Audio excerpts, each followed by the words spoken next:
Disclaimer, यह channel सिर्फ entertainment के लिए बनाया गया है। इसमें दिखाए गए सभी कैरेक्टर्स, इवेंट्स और कहानियाँ प्योरली फिक्शनल है। रियल लाइफ पर्सन्स, जगह या इवेंट से कोई इसका संबंध नहीं है। हमारा मकसद सिर्फ आपको एक फैंटेसी एक्सपीरियंस और स्टोरी टेलिंग का मजा देना है। तो सब्सक्राइब कीजिए और हमारे ये फैंटेसी दुनिया का हिस्सा बन जाइए।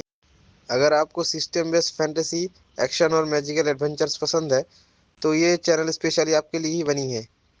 सब्सक्राइब कीजिए और बन जाइए इस फैंटेसी जर्नी का हिस्सा।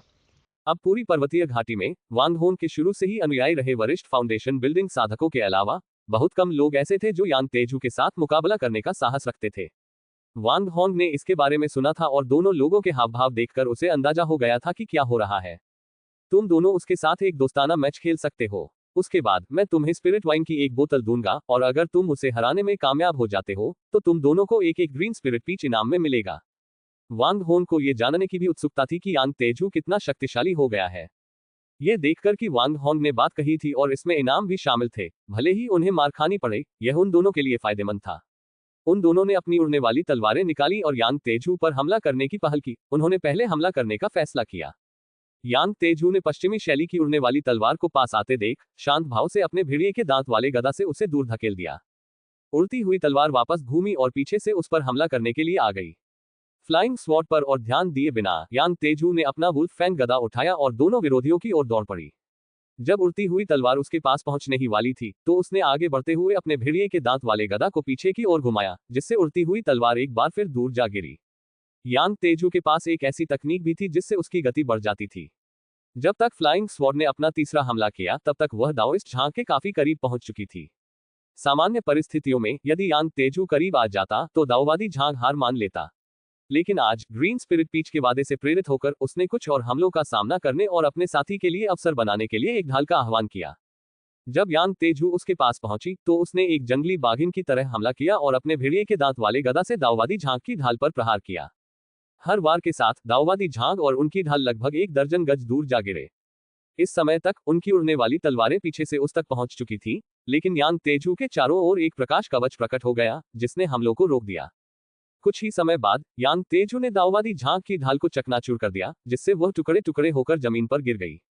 वे लगभग 15 मिनट तक ग्रीन स्पिरिट पीच के लिए अपनी पूरी ताकत से लड़ते रहे, लेकिन अंत में दोनों ही असफल रहे। बुरा नहीं है, लेकिन आपको 400 योगदान अंकों के बराबर कीमत वाली ढाल के लिए मुआवजा देना होगा।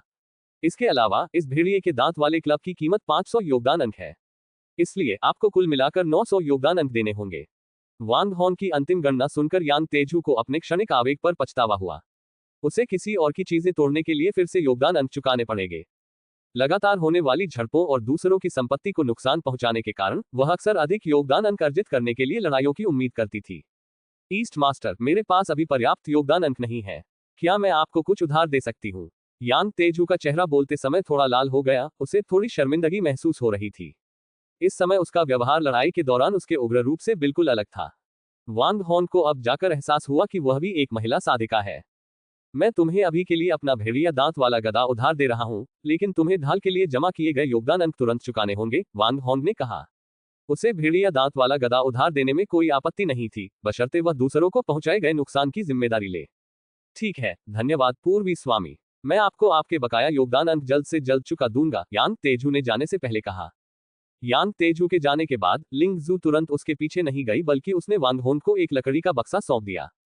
चाचा वांग, मैं आजकल स्पिरिट मील बनाना सीख रहा हूँ, कृपया मैंने जो पेस्ट्री बनाई है उसे चखकर मुझे बताइए कि यह कैसी लगती है। लिंग जू बचपन से ही वांग हॉन का अनुसरण करती आ रही थी और उनके साथ नाश्ता करती थी। शायद इसी से प्रभावित होकर उसने हाल ही में टीम के कुछ सदस्यों के साथ स्पिरिट मील बनाना सीखना शुरू किया था। वांग हॉन ने उससे लकड़ी का डिब्बा लिया और मुस्कुराते हुए कहा, ओह धन्यवाद छोटी लिंग जू, मैं इसे चखकर देखूंगी। चाचा वांग, क्या आप आगे से मेरे नाम से छोटी शब्द हटा सकते हैं? मैं तो बड़ी हो चुकी हूँ, लिंग जू ने अनुरोध किया।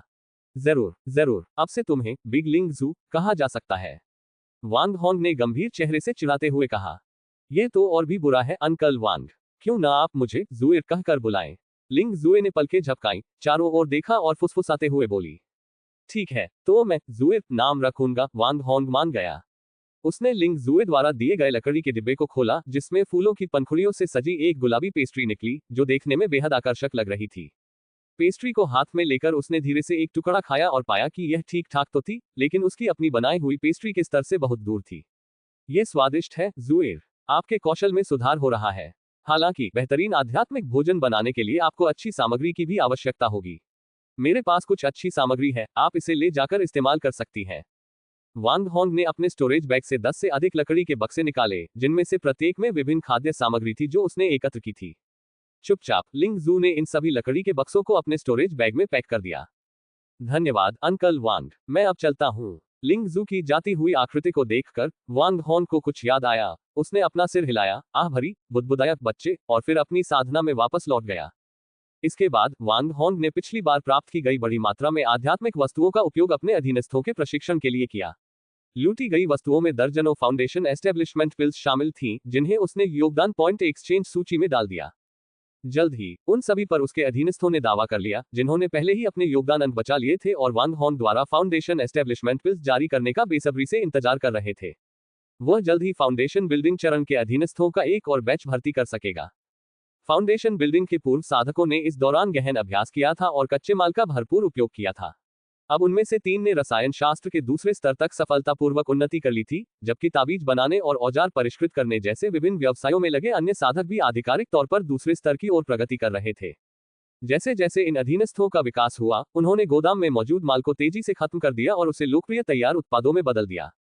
माउंटेन वैली में सब कुछ व्यवस्थित तरीके से विकसित हो रहा था। हालांकि कल्टीवेशन वर्ल्ड में स्थिति आशाजनक से बहुत दूर थी। एजोर वार्ड सिटी के आसपास के क्षेत्र में वांग होंग द्वारा अधिकांश खजाना खोजकर्ताओं के नरसंहार के कारण अभी भी उनमें से लगभग कुछ 100 ही बचे थे। इन कुछ 100 व्यक्तियों ने अब कई गुट बना लिए थे, जिनमें से प्रत्येक में लगभग 100 लोग शामिल थे। खजाना खोजने वालों की संख्या कम होने और उनके बड़े समूहों में संगठित होने के कारण यात्रा के दौरान उनसे सामना होने की संभावना वास्तव में कम हो गई थी। अब कुछ साहसी किसान अकेलेपन को सहन न कर पाने के कारण छुपकर बाहर निकलने लगे थे। इन सभी उपलब्धियों का श्रेय वांग होंग द्वारा स्थापित ईस्ट झोउ ट्रेडिंग कंपनी को दिया जा सकता है।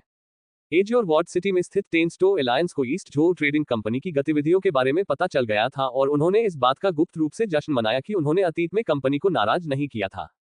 संपूर्ण साधना जगत में एजोर वार्ड सिटी के आसपास के क्षेत्र में खजाना खोजने वालों की आबादी अन्य क्षेत्रों की तुलना में सबसे कम और अपेक्षाकृत कम चर्चित थी।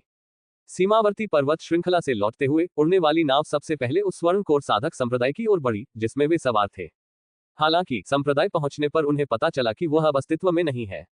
उन्होंने पूछताछ की और पता चला कि लगभग 6 महीने पहले सैकड़ों खजाना खोजकर्ताओं के एक समूह ने संप्रदाय पर हमला किया था।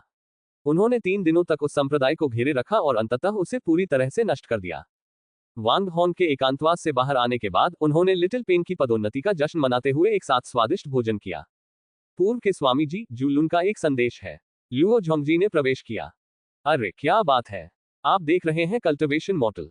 अगर आपको हमारा कंटेंट पसंद आता है तो लाइक, शेयर और सब्सक्राइब जरूर करें।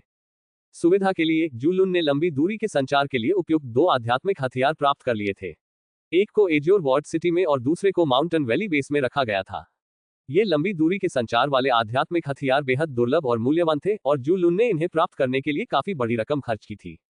एक शोधन उपकरण विशेषज्ञ होने के नाते वांग होंग को स्वाभाविक रूप से ऐसे आध्यात्मिक हथियारों का कुछ ज्ञान था, क्योंकि संप्रदाय के अभिलेखों में शोधन तकनीकों से संबंधित जानकारी मौजूद थी। हालांकि कच्चे माल की कमी के कारण उन्हें स्वयं कभी भी ऐसे हथियार बनाने का अवसर नहीं मिला था। उन्होंने कुछ नहीं कहा, इसलिए शायद आपको उनसे व्यक्तिगत रूप से पूछना चाहिए। ठीक है, मैं जाकर वो काम करता हूँ। क्या आप बैठना चाहेंगे और कुछ खाना चाहेंगे? लुओ झोंगजी ने बिना किसी झिझक के स्पिरिट वाइन की एक बोतल, कुछ भुना हुआ मांस और कुछ स्पिरिट फ्रूट ले लिए। वह एक मेज पर बैठ गया और बड़े चाव से खाने लगा। वांग होंग एक गुप्त कक्ष में दाखिल हुआ, जहां एक अत्यंत जटिल आध्यात्मिक हथियार रखा हुआ था, जो एक व्यक्ति से भी लंबा था। यह विशेष आध्यात्मिक हथियार लंबी दूरी के संचार के लिए इस्तेमाल किया जाता था। आध्यात्मिक हथियार के पास पहुंचकर वांग होंग ने उस पर रखी एक जेट प्लेट पर अपना हाथ दबाया और दिव्य चेतना के माध्यम से संदेश प्रसारित किया। क्या बात, आध्यात्मिक हथियार के माध्यम से संदेश को यात्रा करने और एजोर वार्ड सिटी तक पहुंचने में लगभग एक सांस जितना समय लगेगा। एक महिला साधिका आपकी तलाश कर रही है। कुछ सांसें लेने के बाद वांग होंग को जूलुन का संदेश मिला। क्या आप उसे जानते हैं? वह क्या चाहती है? 2 सांसें और बीतने के बाद उसे जूलुन का जवाब मिला। वह नींव भवन स्तर की एक युवा और सुंदर साधिका है। वह किंगशु संप्रदाय से होने का दावा करती है और ऐसा लगता है कि उसे कोई अत्यावश्यक काम है। पूर्वी गुरु, मेरी गुस्ताखी के लिए क्षमा करें, लेकिन क्या हमें पूर्वी गुरु की नई पत्नी की उम्मीद करनी चाहिए? वांग होंग ने जूलुन का संदेश सुनकर आगंतुक को तुरंत पहचान नहीं पाया। ऐसा नहीं है, अफवाहें मत फैलाओ, मैं जल्द ही वापस आऊंगा। वांग होंग कक्ष से बाहर निकला और अपने फाउंडेशन बिल्डिंग के 30 अधीनस्थों को अपने साथ शहर वापस ले जाने के लिए इकट्ठा किया। साधना जगत में इस समय अस्थिरता थी और अपनी शक्ति के बावजूद वह अकेले खतरे में नहीं पड़ना चाहता था। कुछ दिन पहले लुओ झोंगजी एक व्यापारिक काफिले का नेतृत्व करते हुए उड़ने वाली नाव लेकर निकले थे, इसलिए वांग होंग को हवाई परिवहन के लिए अपने अधीनस्थों पर निर्भर रहना पड़ा। जब वह एजोर वार्ड सिटी लौटा और उसे ढूंढने आई महिला साधिका को देखा तो वह आश्चर्यचकित रह गया। वह उसकी गुरु निकली और वह कुछ थकी हुई लग रही थी, जिससे संकेत मिलता था कि उन्हें कुछ कठिनाइयों का सामना करना पड़ा था। गु किंग्यान की अनुपस्थिति और संप्रदाय के सभी साधकों के अन्यत्र तैनात होने के कारण कठिनाइयों का सामना करना चुनौतीपूर्ण साबित हो सकता है। शिष्य वांग होंग गुरु को प्रणाम करता है। वांग होंग आदरपूर्वक उनके पास पहुंचा और गहराई से झुककर प्रणाम किया। वांग होंग की इस हरकत से उसके साथ चल रहे जूलुन चौंक गए। उन्हें अचानक याद आया कि उन्होंने कुछ ऐसी बातें कह दी थी जो उन्हें नहीं कहनी चाहिए थी। जल्दी उठो नन्हे होंगाजी, आखिरकार मैंने तुम्हें ढूंढ लिया। गुरुजी ने वांग होंग को उठने में मदद की और फिर जूलुन की ओर देखा। पूर्व स्वामी, मुझे कुछ काम निपटाने हैं, इसलिए मैं अब चलता हूँ। जूलुन समझ गया और जल्दी से वहां से चला गया। छोटे होंगाजी, गुरुजी आपसे मदद मांगना चाहते हैं। ओह, क्या मैं पूछ सकता हूँ गुरुजी? आपको क्या चाहिए? जब तक यह मेरी क्षमता के भीतर है, शिष्य अपना सर्वश्रेष्ठ प्रयास करेगा, वांग होंग ने उत्सुकता से पूछा। बात यह है कि जैसा कि आप जानते हैं, आपका छोटा भाई हमेशा ब्लैकस्टोन वैली मार्केट में रहता है। कुछ दिन पहले मुझे आपके बड़े भाई का संदेश मिला कि ब्लैकस्टोन वैली मार्केट पर गुप्त दानव कबीले के सदस्यों के एक समूह ने घेराबंदी कर रखी है। दुर्भाग्य से संप्रदाय में आपके गुरु के करीबी दोस्तों को पहले ही युद्ध के मोर्चे पर बुला लिया गया है और मुझे कहीं और से कोई उपयुक्त सहायता नहीं मिल पा रही है। अगर मैं अकेला जाऊं तो ये काफी नहीं होगा, ये व्यर्थ प्रयास होगा और मैं आपके छोटे भाई और बड़े भाई को नहीं बचा पाऊंगा। इस समय आप ही एकमात्र सहारा हैं। मेरे पास कोई और विकल्प नहीं है और मुझे उम्मीद है कि आप मेरी मदद करेंगे। जब आपके गुरु लौटेंगे तो वे निश्चित रूप से आपका आभार व्यक्त करेंगे। मास्टर ने ये शब्द अत्यंत गंभीरता से कहे, क्योंकि एक माँ और उसके बच्चों के बीच का बंधन मजबूत होता है और बड़ा भाई उसके लिए बेटे के समान था। क्या आपको पता है कि उस तरफ कितने राक्षसी जीव हैं और वर्तमान स्थिति क्या है? वांग होंग को ये विवरण स्पष्ट करने थे, क्योंकि बिना सोचे समझे आगे बढ़ना उसकी अपनी जान को खतरे में डाल सकता था। उस तरफ द्वितीय श्रेणी के राक्षसी जीव हैं, साथ ही आधारभूत निर्माण स्तर के 40 से अधिक मानव साधक हैं। इसके अतिरिक्त कुछ ही साधना स्तर के साधक भी हैं, जिनकी कुल संख्या संभवतः कुछ 100 है। आपके बड़े भाई के बाजार में 7 आधारभूत निर्माण स्तर के साधक और कई हजारची साधना स्तर के साधक हैं। सौभाग्य से बाजार की रक्षा एक शक्तिशाली विशाल संरचना द्वारा की जाती है, जिसे स्वर्ण कोर स्तर के तृतीय श्रेणी के संरचना विशेषज्ञ ने स्थापित किया है। वर्षों से बाजार ने पर्याप्त लाभ अर्जित किया है और बड़ी संख्या में आत्मा पत्थरों का संचय किया है, जो अस्थायी सहायता प्रदान करेंगे। मास्टर के बोलते ही उसने एक बार फिर वांग होंग की ओर देखा। उसने मार्केटप्लेस में उनके योगदान को पहचाना, जिसकी आय हाल के वर्षों में लगातार बढ़ रही थी। मैं समझता हूं कि यह बहुत खतरनाक है, लेकिन मैं आपसे केवल इतना ही अनुरोध करता हूं कि आप उन्हें भागने में सहायता करने के लिए बाहरी इलाकों में कुछ अराजकता पैदा करने में मदद करें। मास्टर को वांग होंग की ईस्ट झो ट्रेडिंग कंपनी के बारे में जानकारी नहीं थी और वह अब भी मानती थी कि यह एक छोटा सा संगठन है जिसमें केवल 10 फाउंडेशन बिल्डिंग कल्टीवेटर है और 40 से अधिक फाउंडेशन बिल्डिंग कल्टीवेटर का सामना करना इसके लिए चुनौतीपूर्ण होगा। इसलिए वह केवल यही आशा करती थी कि वांग होंग बाहर के दुश्मन का ध्यान भटकाने में मदद कर सके, जिससे अंदर मौजूद लोग मुक्त हो सके। वांग होंग ने बिना ज्यादा हिचकिचाए सहमति दे दी। बाकी सब बातों के अलावा बड़े भाई और गु वेई के साथ उनकी दोस्ती उनके लिए बहुत मायने रखती थी। साथ ही उनके सामने जो काम था उसमें उन्हें कोई खास कठिनाई नहीं थी। गुरुजी, कृपया एक क्षण प्रतीक्षा कीजिए, मैं तैयारी करता हूं और हम तुरंत प्रस्थान करेंगे। वांग होंग ने तुरंत माउंटेन वैली से लाए गए 30 लोगों को इकट्ठा किया और उन्हें ईस्ट झो ट्रेडिंग कंपनी के प्रवेश द्वार पर एकत्रित किया। जब वांग होंग अपने गुरु के साथ कंपनी से बाहर निकले तो उन्होंने प्रवेश द्वार पर 30 अनुशासित व्यक्तियों को कतार में खड़े देखकर आश्चर्य व्यक्त किया। पहले तो उन्हें लगा कि वे उपद्रवी हैं, लेकिन जब उन्होंने एक साथ वांग होंग को सलाम किया तो वे दंग रह गए। ये सभी वांग होंग के अधीनस्थ थे। उनकी गुरु ये दृश्य देखकर अत्यंत भावुक हो गई। उन्होंने यह उम्मीद नहीं की थी कि वांग होंग, जो आमतौर पर एक अंतःप्रिय व्यक्ति थे, इतने बड़े समूह को इकट्ठा कर लेंगे। वो समझ नहीं पा रही थी कि उन्होंने इन साधकों को कहां से भर्ती किया था, जो सीधे खड़े थे, अनुशासित थे और दृढ़ निश्चयी स्वभाव प्रदर्शित कर रहे थे। अमर साधक आमतौर पर अपनी स्वतंत्रता को महत्व देते थे, जीवन भर अमरता के मार्ग पर चलते थे और बंधनों का विरोध करते थे। वह 100 साल से अधिक जी चुकी थी और उसने कभी किसी को साधकों को इस हद तक प्रशिक्षित करते नहीं देखा था। गुरुजी, क्या अब हम चलें? वांग होंग ने अपने गुरु को हल्के से सिर हिलाकर प्रणाम किया। बहुत खूब, इसके लिए धन्यवाद। इन 30 लोगों के साथ मुझे नया आत्मविश्वास मिला है कि हम उनके भागने में मदद करने के लिए बाहरी इलाके में एक रास्ता बना सकते हैं।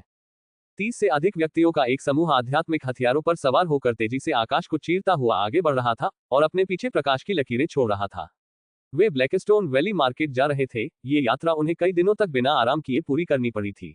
जब उनकी आध्यात्मिक शक्ति कम होने लगी तो उन्होंने स्पिरिट वाइन पीकर उसे पुनः प्राप्त किया।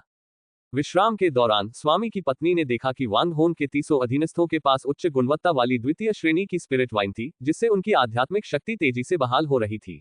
ये स्पिरिट वाइन उनकी स्वयं की उपयोग की जा रही स्पिरिट वाइन से भी बेहतर प्रतीत हो रही थी। पूरी ताकत के साथ वे अनुमानित समय के आधे से भी कम समय में ब्लैकस्टोन वैली मार्केट के बाहरी इलाके तक पहुंच चुके थे। इस समय असंख्य राक्षसी जीव और मानव साधकों ने बाजार को घेर लिया था। इन लोगों को घुसपैठियों द्वारा गुप्त रूप से वश में कर लिया गया था। वे बारी बारी से मार्केट प्लेस की रक्षात्मक संरचना पर हमला कर रहे थे और लाइट शील्ड की रक्षा कमजोर पड़ रही थी, जिसमें बहुत कम आध्यात्मिक ऊर्जा बची थी। ल्यूओ युक्सुआन हताशा की चरम सीमा पर पहुंच चुकी थी और बाजार में जमा किए गए स्पिरिट स्टोन और संसाधन लगभग समाप्त हो चुके थे। बाजार में मौजूद सभी साधना वंशों को मिलाकर अब कोई भी अपने खजाने को छिपा नहीं सकता था। सभी ने अपने खजाने खाली कर दिए थे। छोटे भाई, मार्केट प्लेस में मौजूद सभी लोगों के स्पिरिट स्टोन खत्म हो चुके हैं और यह विशाल संरचना ज्यादा देर तक टिक नहीं पाएगी।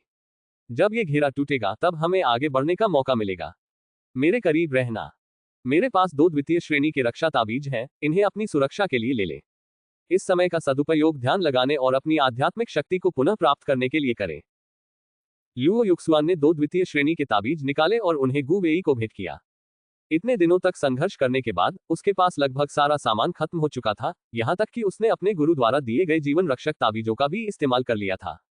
उसने दूसरी तरफ से 3 फाउंडेशन बिल्डिंग कल्टीवेटर को मारकर रक्षात्मक दबाव को कुछ हद तक कम करने में ही कामयाबी हासिल की थी। गु किंगयांग ने अपने शिष्यों को मुख्य रूप से आत्मरक्षा के लिए ही वस्तुएं प्रदान की थीं। वांग हॉन को एक चांदी का शटल और एक ताबीज भी मिला था, लेकिन उसने शायद ही कभी आमने सामने की लड़ाई में भाग लिया था, इसलिए उसने अभी तक उनका इस्तेमाल नहीं किया था। बड़े भाई, मेरे पास अभी भी दर्जनों थंडर बीड्स और स्पिरिट वाइन की आधी बोतल बची है। मैं आपको स्पिरिट वाइन दे दूंगा, आपकी शक्ति अधिक है और यह आपके हाथों में अधिक प्रभावी हो सकती है। गु वेई ने लुओ युक्सुआन को स्पिरिट वाइन की आधी बोतल सौंप दी। वांग होंग ने उसे पहले ही कुछ स्पिरिट वाइन दी थी और अब उसे अपने लालच में आकर उसका अधिकांश हिस्सा पी जाने का पछतावा हो रहा था। उसके पिता ने उसके लिए थंडर बीड्स से भरा एक बड़ा थैला तैयार किया था, लेकिन उसने उनमें से अधिकांश का इस्तेमाल कर लिया था। छोटे भाई, इन्हें किसी अहम मौके के लिए बचाकर रखना। वांग भाई ने मुझे जो आखिरी बोतल दी थी उसे इस्तेमाल करने में मुझे झिझक हो रही है। दोनों कुछ देर ध्यान में बैठे रहे, तभी अचानक एक जोरदार धमाका हुआ। बाजार की रक्षा पंक्ति आखिरकार टूट गई थी। गु वेई उछल पड़ा, बाहर की ओर दौड़ने के लिए तैयार था, लेकिन लुओ युक्सुआन ने उसे रोक लिया। छोटे भाई, जल्दबाजी मत करो। पहले स्थिति का आकलन कर लेते हैं और तय करते हैं कि कहां से आगे बढ़ना है। हालांकि गु वेई काफी परिपक्व हो चुका था, लेकिन दुश्मनों का सामना करने का उसका अनुभव अभी भी सीमित था। जिस इमारत में वे थे वह मार्केट प्लेस के केंद्र में सबसे ऊंचे स्थान पर स्थित थी, जहां से पूरे परिदृश्य का नजारा दिखाई देता था।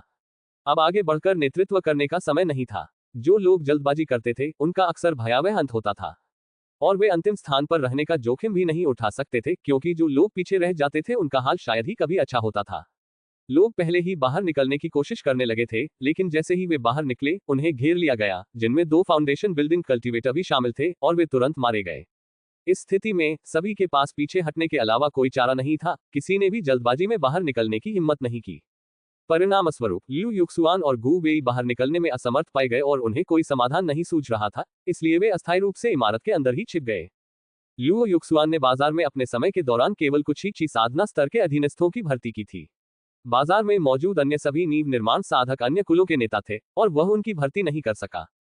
केवल उन दोनों और कुछ ही साधना स्तर के शिष्यों के साथ उनके लिए बाहर निकलना असंभव था। बड़े भाई, लगता है इस बार हमारी कोई उम्मीद नहीं है। मैंने हमेशा पहाड़ से नीचे उतरकर अनुभव प्राप्त करने के बारे में सोचा था, लेकिन मैंने कभी नहीं सोचा था कि मेरा पहला अनुभव ही मेरा आखिरी अनुभव होगा। पहली बार जीवन मरण के मुकदमे का सामना करते हुए गु वेई ने अपने अतीत के विचारों पर चिंतन करना शुरू कर दिया। छोटे भाई, चिंता मत करो, अभी अंत नहीं आया है और कुछ भी संभव है। मैं पहले भी कई बार ऐसी परिस्थितियों से गुजर चुका हूं और मैं अभी भी यहाँ हूं, है ना? ल्यूओ युक्सुआन ने उसे दिलासा दिया। हालांकि उसे भी निराशा का अनुभव हो रहा था, लेकिन अपने अनुभव के बल पर उसने सीखा था कि अंतिम क्षण तक हार नहीं माननी चाहिए।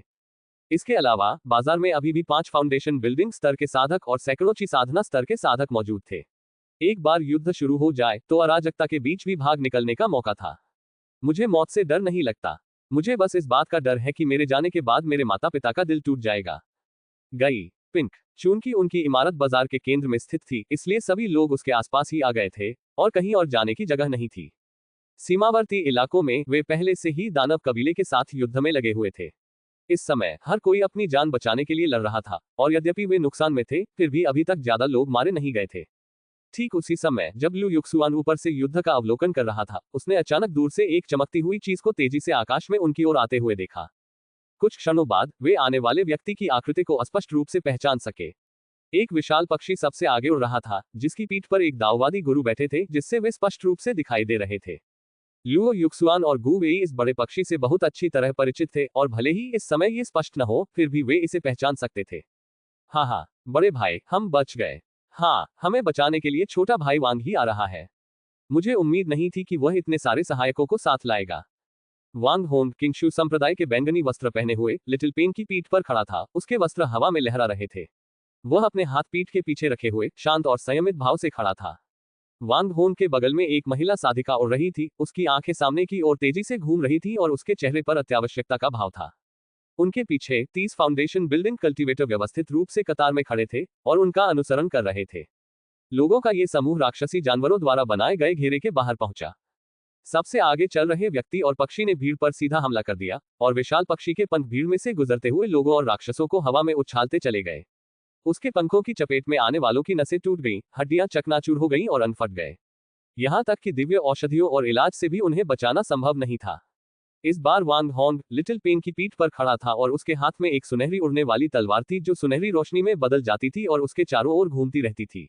जहां भी वह सुनहरी रोशनी पहुंचती, चाहे वह मनुष्य हो, राक्षस हो, जादुई हथियार हो या आध्यात्मिक हथियार, सब कुछ 2 हिस्सों में कट जाता था।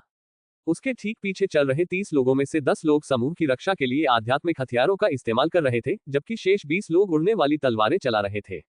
उनके रास्ते में एक भी जीवित नहीं बचा था। वांग होंग की गुरु हालांकि चिंतित थी, लेकिन वे केवल वांग होंग के साथ साथ चल सकती थी। अकेले वांग होंग के लिए इस बहुस्तरीय अवरोध को तोड़ना असंभव था। युद्ध के बीच में उसे एहसास हुआ कि उसकी अपनी युद्ध क्षमताएं उसके शिष्य वांग होंग के बराबर भी नहीं थी। वह वांग होंग के अधीन विशालकाय पक्षी से भी कम सक्षम थी। वह वांग होंग को केवल रसायन विद्या और प्रबंधन में कुशल जानती थी। उसे कभी यह एहसास नहीं था कि उसकी युद्ध क्षमता कितनी असाधारण है। यहां तक कि उसके पति को भी इसका पता नहीं था। उसे सचमुच ऐसा उत्कृष्ट शिष्य पाकर खजाना मिल गया था।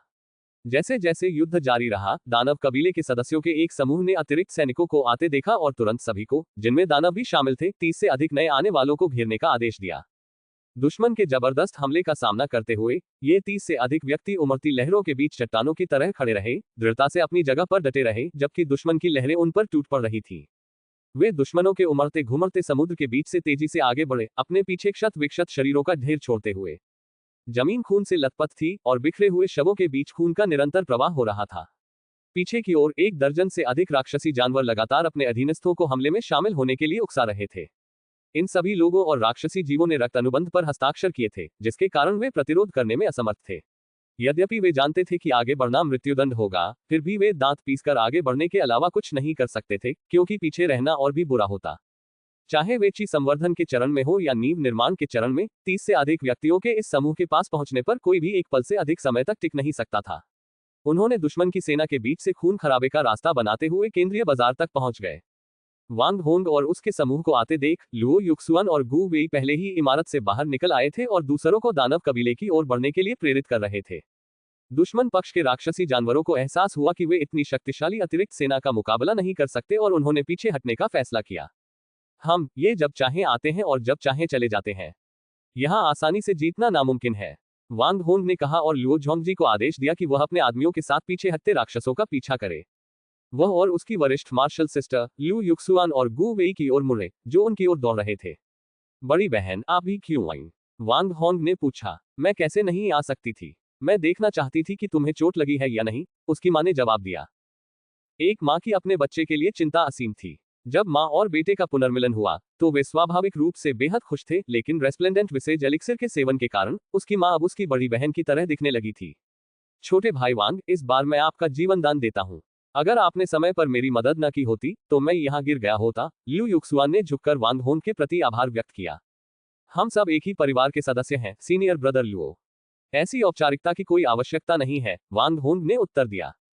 अपने शुरुआती पुनर्मिलन के बाद वांग होंग ने लुओ युक्सुआन से युद्ध क्षेत्र की सफाई और युद्ध की लूट को इकट्ठा करने के लिए कुछ जनशक्ति की व्यवस्था करने में मदद करने के लिए कहा। लुओ युक्सुआन के अधीन कोई फाउंडेशन बिल्डिंग कल्टीवेटर नहीं था, लेकिन उनके पास 20 से अधिक क्यूई कल्टीवेशन स्टेज के व्यक्ति थे जो मदद कर सकते थे। दुश्मनों को वांग होंग और उसके साथियों ने मार गिराया, और उनकी ताकत को देखने के बाद किसी ने भी लूट के माल के लिए प्रतिस्पर्धा करने की हिम्मत नहीं की। वांग होंग और लू युक्सुआन छत पर बैठे बातें कर रहे थे और शराब पी रहे थे, साथ ही नीचे युद्ध क्षेत्र की सफाई होते हुए देख रहे थे। छोटे भाई, क्या आपके व्यापारी समूह में अब इतने सारे नींव निर्माण के साधक हैं? लू युक्सुआन ने पूछा। पिछली बार जब उसने लिंग शुआई को वांग होंग के अधीनस्थों का नेतृत्व करते देखा था, तो उनमें 10 फाउंडेशन बिल्डिंग कल्टीवेटर थे, जिससे वह लंबे समय से ईर्ष्या करता रहा था। बाजार का प्रबंधन करते हुए इतने वर्षों के अनुभव के बावजूद उसने कभी भी एक भी फाउंडेशन बिल्डिंग कल्टीवेटर को भर्ती नहीं किया था। अब वांग होंग 30 फाउंडेशन बिल्डिंग कल्टीवेटर को बाहर ले आया था, जिससे वांग होंग के मन में प्रशंसा के अलावा और कुछ नहीं बचा था। हाँ, हमने पहले कुछ खजाना खोजने वालों को मार गिराया था और उनके थैलों से नींव स्थापित करने वाली कुछ गोलियां बरामद की थी। हमने उन्हें अपने समूह की साधना करने वाले साधकों में बांट दिया और परिणाम काफी अच्छे रहे। हमने नींव निर्माण करने वाले साधकों का एक और बैच तैयार किया है, वांग होंग ने बताया। वांग होंग ने सहजता से बात की, उनकी बातें सच थी, लेकिन उन्होंने चतुराई से नींव स्थापित करने वाली गोलियों के स्रोत को छिपा रखा था।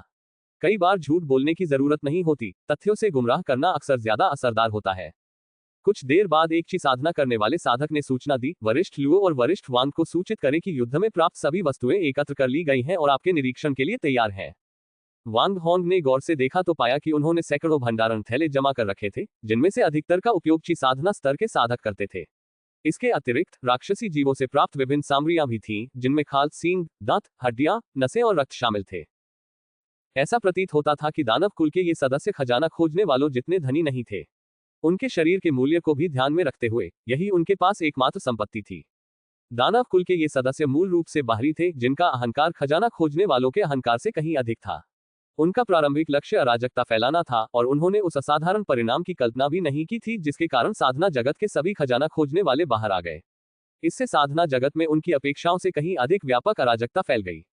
मानव कबीले की सेनाओं पर हमला करने और उनकी संपत्ति को लूटने के अपने प्राथमिक उद्देश्य को प्राप्त करने के बाद उनके लिए साधना जगत पर हमला करना केवल एक गौण प्रयास था।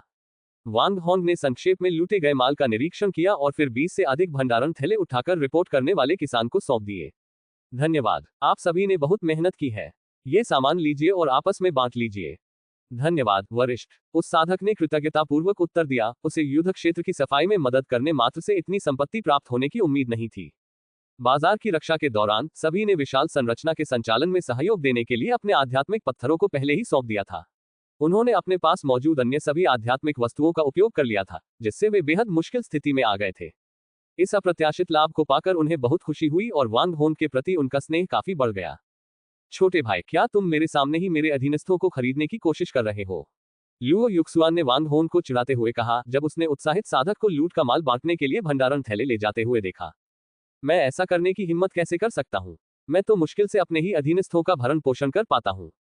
ये सब सीनियर ब्रदर के अधीनस्थ हैं, यंगर ब्रदर तो इनके साथ दुर्व्यवहार करने की हिम्मत ही नहीं करेगा, वांग होंग ने मुस्कुराते हुए जवाब दिया। वैसे छोटे भाई, आपके अधीनस्थ काफी समय से दुश्मन का पीछा कर रहे हैं। क्या हमें जाकर उनका हालचाल नहीं पता कर लेना चाहिए? अगर कोई खतरा हो तो हम मदद कर सकते हैं, लू युक्सुआन ने अपनी चिंता व्यक्त की। आखिरकार ये सब उन्हीं की वजह से शुरू हुआ था, और अगर उनमें से किसी को भी जान का नुकसान होता तो वह इसका बोझ नहीं उठा सकते थे। उनकी चिंता करने की कोई जरूरत नहीं है, वे इस स्तर के खतरे को संभाल सकते हैं, वांग होंग ने आत्मविश्वास से कहा। उन्हें अपने उन अधीनस्थों पर पूरा भरोसा था जिन्हें उन्होंने बड़ी सावधानी से प्रशिक्षित किया था। उनका मानना था कि सही रणनीति से भले ही उनका सामना अपनी संख्या से कई गुना अधिक शत्रुओं से हो, वे विजयी हो सकते हैं। इसके अलावा लिटिल पिंग उनके साथ था और अपनी वर्तमान शक्ति के साथ समान स्तर पर उसके कुछ ही प्रतिद्वंद्वी थे, जब तक कि उसका सामना किसी त्रिस्तरीय राक्षसी दानव से न हो जाए। लुओ झोंगजी और अन्य लोग 2 दिन बाद ब्लैकस्टोन वैली मार्केट लौट आए। दानव कुल के सदस्यों की भारी संख्या में भाग जाने के कारण वे उनमें से कई का पता खो बैठे थे। हालांकि लुओ झोंगजी ने एक द्वितीय श्रेणी के राक्षसी जानवर को पकड़ लिया और दानव कुल के छिपने के स्थान के बारे में जानकारी प्राप्त की। फिर उन्होंने अपने समूह को राक्षसों के ठिकाने पर ले जाकर उन सभी का सफाया कर दिया। जब लुओ झोंगजी लौटा तो वह अपने साथ काफी मात्रा में लूट का माल लेकर आया, जो हेइशी घाटी के युद्ध क्षेत्र से एकत्रित माल से कहीं अधिक था। हालांकि दानव कुल के इन सदस्यों ने खजाना खोजने वालों जितना लूटपाट नहीं की थी, फिर भी यह एक महत्वपूर्ण संग्रह था। इसके अलावा भले ही अन्य कोई धन दौलत न हो, दानव वंश के इन सदस्यों के शरीर ही मूल्यवान संपत्ति थे। वांग होंग ने अनुमान लगाया कि इस अभियान से प्राप्त लूट के सामान से गोदाम एक बार फिर पूरी तरह भर जाएगा। इस लड़ाई के बाद ब्लैकस्टोन वैली मार्केट को काफी नुकसान हुआ था। हालांकि कर्मियों में हताहतों की संख्या अधिक नहीं थी, लेकिन उनका रसद लगभग समाप्त हो चुका था। ब्लैकस्टोन वैली मार्केट लगातार घात लगाए बैठे राक्षसी जीवों और खजाना खोजने वालों के खतरों से खुद को बचाने में असमर्थ हो गया था। अराजकता के कारण सभी संभावित ग्राहक भाग गए थे और बिना लाभ वाले बाजार की रक्षा करना और अपनी जान जोखिम में डालना अब संभव नहीं था। अपने गुरु से सलाह लेने के बाद लू युक्सुआन ने कुछ समय के लिए ब्लैकस्टोन वैली मार्केट को छोड़ने और स्थिति स्थिर होने पर लौटने का फैसला किया। जब तक गु किंगयांग मौजूद था, ब्लैकस्टोन वैली मार्केट पर कोई कब्जा नहीं कर सकता था। साथ ही दाववादियों, मैं वर्षों से आपके समर्थन के लिए हार्दिक आभार व्यक्त करना चाहता हूं। मैंने स्थिति में सुधार होने तक अस्थायी रूप से ब्लैकस्टोन वैली मार्केट छोड़ने का निर्णय लिया है। बाजार की वर्तमान स्थिति को देखते हुए सुरक्षा के लिहाज से अस्थायी रूप से यहां से चले जाना सभी के हित में है, लू युक्सुआन ने घोषणा की। उन्होंने बाजार में मौजूद असंख्य व्यापारियों और परिवारों को विदाई देना शुरू कर दिया। कम से कम लुओ फेलो दाओइस्ट तो किंगशू संप्रदाय में लौट सकते हैं, जो उन्हें सुरक्षित आश्रय प्रदान करता है। हम जैसे छोटे कुलों के लिए ऐसा नहीं है, एक व्यक्ति ने कहा। बिल्कुल सही। मैंने सुना है कि एज्योर वॉर्ड सिटी जासूसों की जांच में बहुत सख्त है और हो सकता है कि हमें शहर में प्रवेश करने का मौका भी ना मिले, दूसरे ने कहा। हमारे प्रवेश मिलने की संभावना बहुत कम है। अगर ऐसा हो पाता तो मैं बहुत पहले ही अपने पूरे परिवार को एज्योर वॉर्ड सिटी में ले आया होता, किसी ने विलाप करते हुए कहा। लुओ युक्सुआन की प्रस्थान योजना के बारे में सुनकर शेष साधक अपने विकल्पों पर चर्चा करने लगे। अपनी वर्तमान शक्ति के साथ सामान्य परिस्थितियों में स्वतंत्र साधकों की तुलना में अधिक शक्तिशाली होने के बावजूद परिवारों के साथ होने पर वे बोझ बनेंगे। संक्षिप्त चर्चा के बाद एक साधक ने प्रस्ताव रखा, क्या हम वांग फेलो दाओइस्ट की ईस्ट झो ट्रेडिंग कंपनी में शरण ले सकते हैं? यह एक अच्छा विचार है, लेकिन हमें नहीं पता कि वांग फेलो दाओइस्ट लोगों को स्वीकार कर रहा है या नहीं, दूसरे ने जवाब दिया। ये सच है, हम अभी बिल्कुल कंगाल हैं और व्यवसायों को नुकसान होने के कारण हमारे कौशल का कोई खास उपयोग नहीं है, उन्होंने सहमति व्यक्त की। दुकान प्रबंधन और खेती की तकनीकों जैसे उनके विभिन्न कौशल वर्तमान में बहुत कम उपयोगी थे क्योंकि चल रहे संकट के कारण व्यापार मार्ग अवरुद्ध थे। हेशी घाटी में रहना अब संभव नहीं था। वे किसी अन्य गुट में शामिल होने, सुरक्षा प्राप्त करने और कठिन समय का सामना करने के लिए तैयार थे। हम तो यहाँ बस चर्चा कर रहे हैं, क्यों न हम जाकर वांग फेलो दाओइस्ट के इरादों के बारे में पूछताछ करें, एक ने सुझाव दिया। हाँ, चलो साथ चलते हैं, बाकी लोगों ने भी सहमति जताई। वे वांग होन के पास पहुंचे और उनके गुट में शामिल होने की इच्छा व्यक्त की। कुछ देर विचार करने के बाद वांग होन को यह विचार उचित लगा। उनकी वर्तमान शक्ति को देखते हुए इस समूह को आश्रय देना कोई समस्या नहीं थी। इसके अलावा उनमें से कई रसायन शास्त्र, औजारों को परिष्कृत करने, ताबीज बनाने आदि में कुशल थे, जो उनके लिए उपयोगी साबित हो सकते थे। मैं आपके शामिल होने के लिए तैयार हूं, लेकिन मेरे मुख्य सदस्यों के लिए सख्त शर्तें हैं और मैं बाहरी लोगों को आसानी से भर्ती नहीं करूंगा। यदि आप शामिल होते हैं तो आप परिधीय सदस्य बनेंगे। परिधीय सदस्य के रूप में आपको ईस्ट झो ट्रेडिंग कंपनी का संरक्षण प्राप्त होगा, लेकिन आपको इसकी लड़ाइयों में योगदान देना होगा। आपको नियमित रूप से मुफ्त संसाधन नहीं मिलेंगे, आपको उन्हें स्वयं अर्जित करना होगा। हालांकि लड़ाइयों की स्थिति में आप अपने योगदान के आधार पर संसाधनों का आदान प्रदान कर सकते हैं, वांग होंग ने समझाया। क्या आप सभी तैयार हैं? वांग होंग ने पूछा। वांग होंग ने संक्षेप में उनके समूह में शामिल होने की जिम्मेदारियों और दायित्वों के बारे में बताया। हम तैयार हैं, हम तैयार हैं, समूह ने उत्साह से सिर हिलाया। इस समय उनके लिए रहने की जगह ही सबसे महत्वपूर्ण थी और जब तक परिस्थितियां बहुत कठिन न हो, वे सहमत होने को तैयार थे। जीवित रहना उनकी सर्वोच्च प्राथमिकता थी और वांग होन की शर्तें पहले से ही काफी उचित थीं। प्रारंभिक समझौते के बाद वे आगे की कार्यसूची पर आगे बढ़े। वांग होंग ने लुओ झोंगजी को कार्य सौंपे, जो प्रत्येक व्यक्ति का पंजीकरण करेगा, उनके साधना स्तर को दर्ज करेगा और उनके कौशल को नोट करेगा। ये कार्य पूरा होने के बाद उन्होंने सभी के सामान को भंडारण थैलों में पैक किया और उन पर उनके मालिकों के नाम अंकित कर दिए। हालांकि बाजार में उपभोग्य वस्तुएं समाप्त हो चुकी थीं, फिर भी पर्याप्त मात्रा में सामान बचा था, जो कई गाड़ियों को भरने के लिए पर्याप्त था। कुल मिलाकर 500 से अधिक साधक वांग होन के गुट में शामिल हुए, जिनमें 3 आधारभूत निर्माण के साधक थे और बाकी सभी ची साधना के चरण में थे। इनमें एक द्वितीय स्तर का औजार शोधन विशेषज्ञ भी था, लेकिन उसके कौशल अभी प्रारंभिक अवस्था में थे। बाकी सभी विभिन्न कौशलों के प्रथम स्तर के अभ्यासी थे और वांग होन को उनके विशिष्ट स्तरों का मूल्यांकन करने का समय नहीं मिला था। क्योंकि ची साधना करने वाले साधक उड़ने वाले उपकरणों को नियंत्रित नहीं कर सकते थे, इसलिए उन्हें यात्रा के लिए पवन नियंत्रण तकनीक पर निर्भर रहना पड़ा, जो काफी धीमी थी। उन्हें पर्वतीय घाटी के आधार तक पहुंचने में 2 महीने लग गए। अपनी यात्रा के दौरान उनका सामना कुछ लापरवाह खजाना खोजकर्ताओं के एक समूह से हुआ, जो किसी अन्य क्षेत्र से भटककर आए प्रतीत हो रहे थे। ईस्ट जो ट्रेडिंग कंपनी की प्रतिष्ठा से अनभिज्ञ उन्होंने लूटपाट और हत्या करने का प्रयास किया। हालांकि 50 से अधिक खजाना खोजकर्ताओं के इस समूह को शीघ्र ही पराजित कर दिया गया। पर्वत घाटी पहुंचने पर वांग होंग ने इसे 2 भागों में विभाजित किया, भीतरी और बाहरी क्षेत्र। की साधना करने वाले साधकों सहित नए सदस्यों को परिधीय सदस्य माना गया और वे केवल बाहरी क्षेत्र में ही रह और कार्य कर सकते थे। भीतरी क्षेत्र वांग होंग के मूल अनुयायियों के लिए आरक्षित था। यह विभाजन भीतर की समृद्ध आध्यात्मिक ची के कारण नहीं, बल्कि समूहों को अलग रखने की आवश्यकता के कारण था। अन्यथा नवप्रशिक्षित रंगरूट साधना जगत से कुछ अवांछनीय आदतें विकसित कर सकते थे। इन नए आए लोगों को रहने की जगह और उनकी देखभाल करने के लिए एक भरोसेमंद व्यक्ति की जरूरत थी। वांग होंग ने एक ट्रांसमिशन ताबीज भेजा और कुछ ही देर में एक हाथ वाला हु जियान अंदर आ गया। पूर्व के स्वामी, क्या आप मुझे एक और युद्ध अभियान के लिए बुला रहे हैं? हु जियान ने उत्सुकता से पूछा, उसका चेहरा उत्साह से भरा हुआ था। पिछले युद्ध में एक हाथ खोने के बावजूद वह अभी भी उत्साही और युद्ध के लिए उत्सुक था। वांग होंग को चिंता थी कि हु जियान खुद को हद से ज्यादा थका सकता है, इसलिए उसने उसे कम मेहनत वाला काम देने का फैसला किया। बात कुछ इस तरह है, जैसा कि आपने देखा है कि अब हमारे पास 500 से अधिक नए सदस्य हैं। ये बाहरी सदस्य हैं और इन्हें संभालने के लिए किसी भरोसेमंद व्यक्ति की जरूरत है। अच्छा, मैं समझ गया। हमें इस काम के लिए अपने ही किसी व्यक्ति की जरूरत है। हु जियान ने सुझाव दिया। वांग शियाओहू के बारे में क्या ख्याल है? वह मिलनसार और सौम्य है, इसलिए वह उपयुक्त होना चाहिए। हालांकि हु जियान अक्सर युद्धों में लापरवाह रहता था, लेकिन वह मूर्ख नहीं था और वांग होंग के इरादे को समझ सकता था। वह इस कार्य के लिए खुद से अधिक उपयुक्त किसी व्यक्ति की सिफारिश करना चाहता था।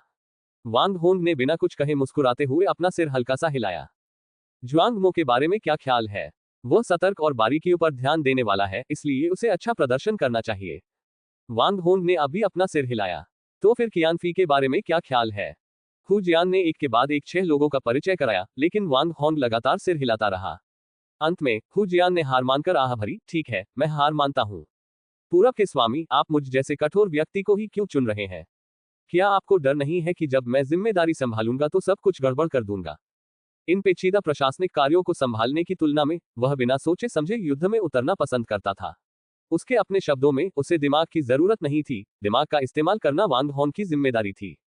आपने तो खुद ही जवाब दे दिया है ना? वांग होंग मुस्कुराते हुए बोला। हु जियान ने बस कुछ नाम गिनाए थे, लेकिन वे काफी सटीक थे। इससे लोगों को सही ढंग से परखने की उसकी क्षमता का पता चलता है। सच तो यह है कि हु जियान एक बेहद सावधानी बरतने वाला व्यक्ति था, लेकिन जब भी वह युद्ध का सामना करता था तो वह पूरी तरह से एक अलग व्यक्ति में बदल जाता था और अक्सर अपनी जान तक जोखिम में डाल देता था। अरे, ज्यादा होशियारी कभी कभी उल्टी पड़ जाती है। छोटी मोटी चतुराई हमेशा बड़ी सफलता की गारंटी नहीं देती। हु जियान ने अपना सिर खुजाया, वह काफी भोला भाला लग रहा था। ठीक है, दिखावा करना बंद करो। बाहर खड़े उन 500 लोगों की जिम्मेदारी मैं तुम्हें सौंप रहा हूं। वांग होंग ने कहा। ठीक है। हु जियान अनिच्छा से बाहर निकल गया। हु जियान बाहरी घाटी की ओर बढ़ा, जहां 500 से अधिक नवागंतुक एकत्र हुए थे और उन्होंने पूर्व और पश्चिम में समूह बना लिए थे। क्या मैं आपसे पूछ सकता हूं, साथी दाओवादी, आपका नाम क्या है? हु जियान ने एक फाउंडेशन बिल्डिंग साधक के पास जाकर पूछताछ की। मैं मेंग परिवार का मुखिया मेंग सोन हूं। हे साथी दाओवादी, मैं आपकी किस प्रकार सहायता कर सकता हूं?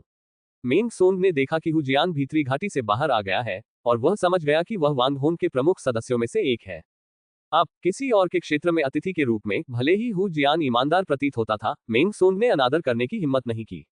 तो आप है फेलो दाओइस्ट मेंग। मैंने सुना है कि आउटर वैली में मेंग नाम का एक द्वितीय स्तर का रिफाइनिंग टूल मास्टर है। मेरा अनुमान है कि वह आप ही हैं। हु जियान ने सुखद आश्चर्य के साथ कहा। सहपाठी दाओवादी बहुत दयालु हैं। मैंने अभी अभी द्वितीय स्तर के औजारों को परिष्कृत करने का अपना सफर शुरू किया है। क्या मैं आपका नाम जान सकता हूँ? मेंग सोंग ने प्रशंसा से कुछ प्रसन्न होकर उत्तर दिया। मैं हु जियान हूँ। पूर्वी स्वामी ने मुझे बाहरी घाटी के मामलों की जिम्मेदारी सौंपी है और भविष्य में मुझे आपकी सहायता की आवश्यकता होगी, हु जियान ने समझाया।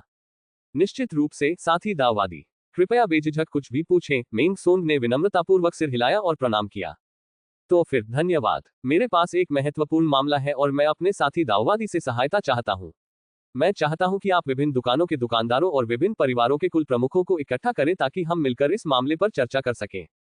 कोई बात नहीं, मैं इसका ख्याल रखूंगा, मेंग सोंग ने उसे आश्वासन दिया। वह चला गया और कुछ देर बाद कई दर्जन लोगों के साथ लौटा। इन लोगों में से केवल 3 ही फाउंडेशन बिल्डिंग कल्टीवेटर थे, जबकि बाकी सभी की शक्तिची कल्टीवेशन के चौथे स्तर पर सबसे कम थी। मार्केट प्लेस की लड़ाई और एक लंबी यात्रा का अनुभव करने के बाद उनके चेहरों पर थकावट के लक्षण दिखाई दे रहे थे। हु जियान उन्हें एक समतल जगह पर ले गया और वहां कुछ साधारण मेजें, तकिए और चटाइयां सजा दी। जब सब लोग बैठ गए तो हु जियान ने बोलना शुरू किया, आपने बहुत दूर से यात्रा की है और मैं आपके प्रयासों की सराहना करता हूँ। मैं हु जियान हूँ और मैंने आपके स्वागत के लिए पानी और शराब तैयार की है। फिर उसने स्पिरिट वाइन की दर्जनों बोतलें और कुछ स्पिरिट फ्रूट्स, स्नैक्स और अन्य वस्तुएं निकाली। अपनी आध्यात्मिक शक्ति का उपयोग करते हुए उसने उन्हें प्रत्येक व्यक्ति की मेज पर रख दिया। मेजों पर रखी विभिन्न आध्यात्मिक वस्तुओं को देखकर ये साधक झिझक गए। 3 आधारभूत निर्माण साधकों को छोड़कर बाकी सभी आध्यात्मिक वस्तुओं के मामले में इस तरह की भव्यता के आदी नहीं थे। विशेष रूप से वर्तमान साधना जगत में इस प्रकार की उपभोग्य आध्यात्मिक वस्तुएं दुर्लभ और मूल्यवान थीं। चूंकि अधिकांश आध्यात्मिक क्षेत्र क्षतिग्रस्त हो चुके थे, इसलिए भविष्य में लंबे समय तक आध्यात्मिक वस्तुओं का उत्पादन नहीं होगा। हु जियान ने उन्हें कई बार पे पिलाकर मनाया और अंततः ये कनिष्ठ साधक खुलकर खाने लगे। खाते समय वे मन ही मन अपनी फिजूल खर्ची पर पछता रहे थे। दरअसल इस उत्सव के दौरान कई ची साधना करने वाले साधकों ने अपने स्तर को भी पार कर लिया। जब सभी ने भरपेट खाना पीना कर लिया तो उनके चेहरों पर पहले दिख रही थकान गायब हो गई और उनका रंग रूप काफी स्वस्थ दिखने लगा। साथ ही दाववादियों, मैंने आज आप सभी को यहाँ हमारी बाहरी घाटी के भविष्य के विकास पर चर्चा करने के लिए आमंत्रित किया है। हु जियान ने सभी के मनोबल में सुधार देखकर अंततः आधिकारिक कामकाज शुरू किया। मैं आप सभी की वर्तमान स्थिति को समझता हूँ और यह कहना गलत नहीं होगा कि आप सभी को बिल्कुल शुरुआत से शुरू करना होगा। इस पर्वतीय घाटी में आध्यात्मिक ऊर्जा की आपूर्ति सैकड़ों साधकों के लिए स्पष्ट रूप से अपर्याप्त है। हम अपनी दैनिक साधना को पूरा करने के लिए केवल आध्यात्मिक पत्थरों पर ही निर्भर रह सकते हैं। हु जियान ने सबको सोचने का समय देने के लिए यहाँ विराम लिया। फिलहाल बाहरी घाटी के कोई भी साधक एक भी स्पिरिट स्टोन नहीं बना सकते थे, क्योंकि दानव कबीले के हमले के दौरान वे सभी विशाल संरचना में लगे हुए थे। सौभाग्य से उन्होंने तब हार नहीं मानी, वरना वांग हॉन के बचाव तक उनका अस्तित्व ही नष्ट हो जाता। हालांकि अपनी साधना जारी रखने के लिए उन्हें पर्याप्त मात्रा में स्पिरिट स्टोन की आवश्यकता थी। अगर हमें स्पिरिट स्टोन प्राप्त करने हैं तो हमें उन्हें स्वयं अर्जित करना होगा। अब ईस्ट मास्टर आपको स्पिरिट स्टोन अर्जित करने का अवसर दे रहे हैं। वे कुछ कच्चा माल उपलब्ध करा सकते हैं और आप अपने कौशल का उपयोग करके उन्हें तैयार उत्पादों में परिवर्तित कर सकते हैं। इसके बाद आप प्राप्त सामग्री की लागत काटकर तैयार उत्पादों को वापस कर सकते हैं और भुगतान के रूप में स्पिरिट स्टोन या अन्य संसाधन प्राप्त कर सकते हैं। ये खबर सुनकर विशेष कौशल रखने वाले लोग अत्यंत प्रसन्न हुए। कम से कम उनके पास आजीविका और खेती बाड़ी का साधन तो होगा। यद्यपि कुछ कबीले के सरदारों के पास स्वयं ये कौशल नहीं थे, फिर भी प्रत्येक कबीले में 1 या 2 ऐसे प्रतिभाशाली व्यक्ति थे। इन व्यक्तियों के सहारे वे कम से कम अपने कबीले को वर्तमान कठिनाइयों से उबार सकते थे। कुछ लोग खुश थे तो कुछ चिंतित। इन दुकानों के दुकानदार असमंजस में थे, क्योंकि वे केवल व्यवसाय प्रबंधन में ही कुशल थे और उन्होंने कभी कोई विशेष कौशल नहीं सीखा था। दुकानदारों को चिंता करने की कोई जरूरत नहीं है। हमने आपके लिए अन्य व्यवस्थाएं की हैं, जिन पर हम आज चर्चा नहीं करेंगे, हु जियान ने उपस्थित दुकानदारों को आश्वस्त करते हुए कहा और उन्हें तसल्ली दी।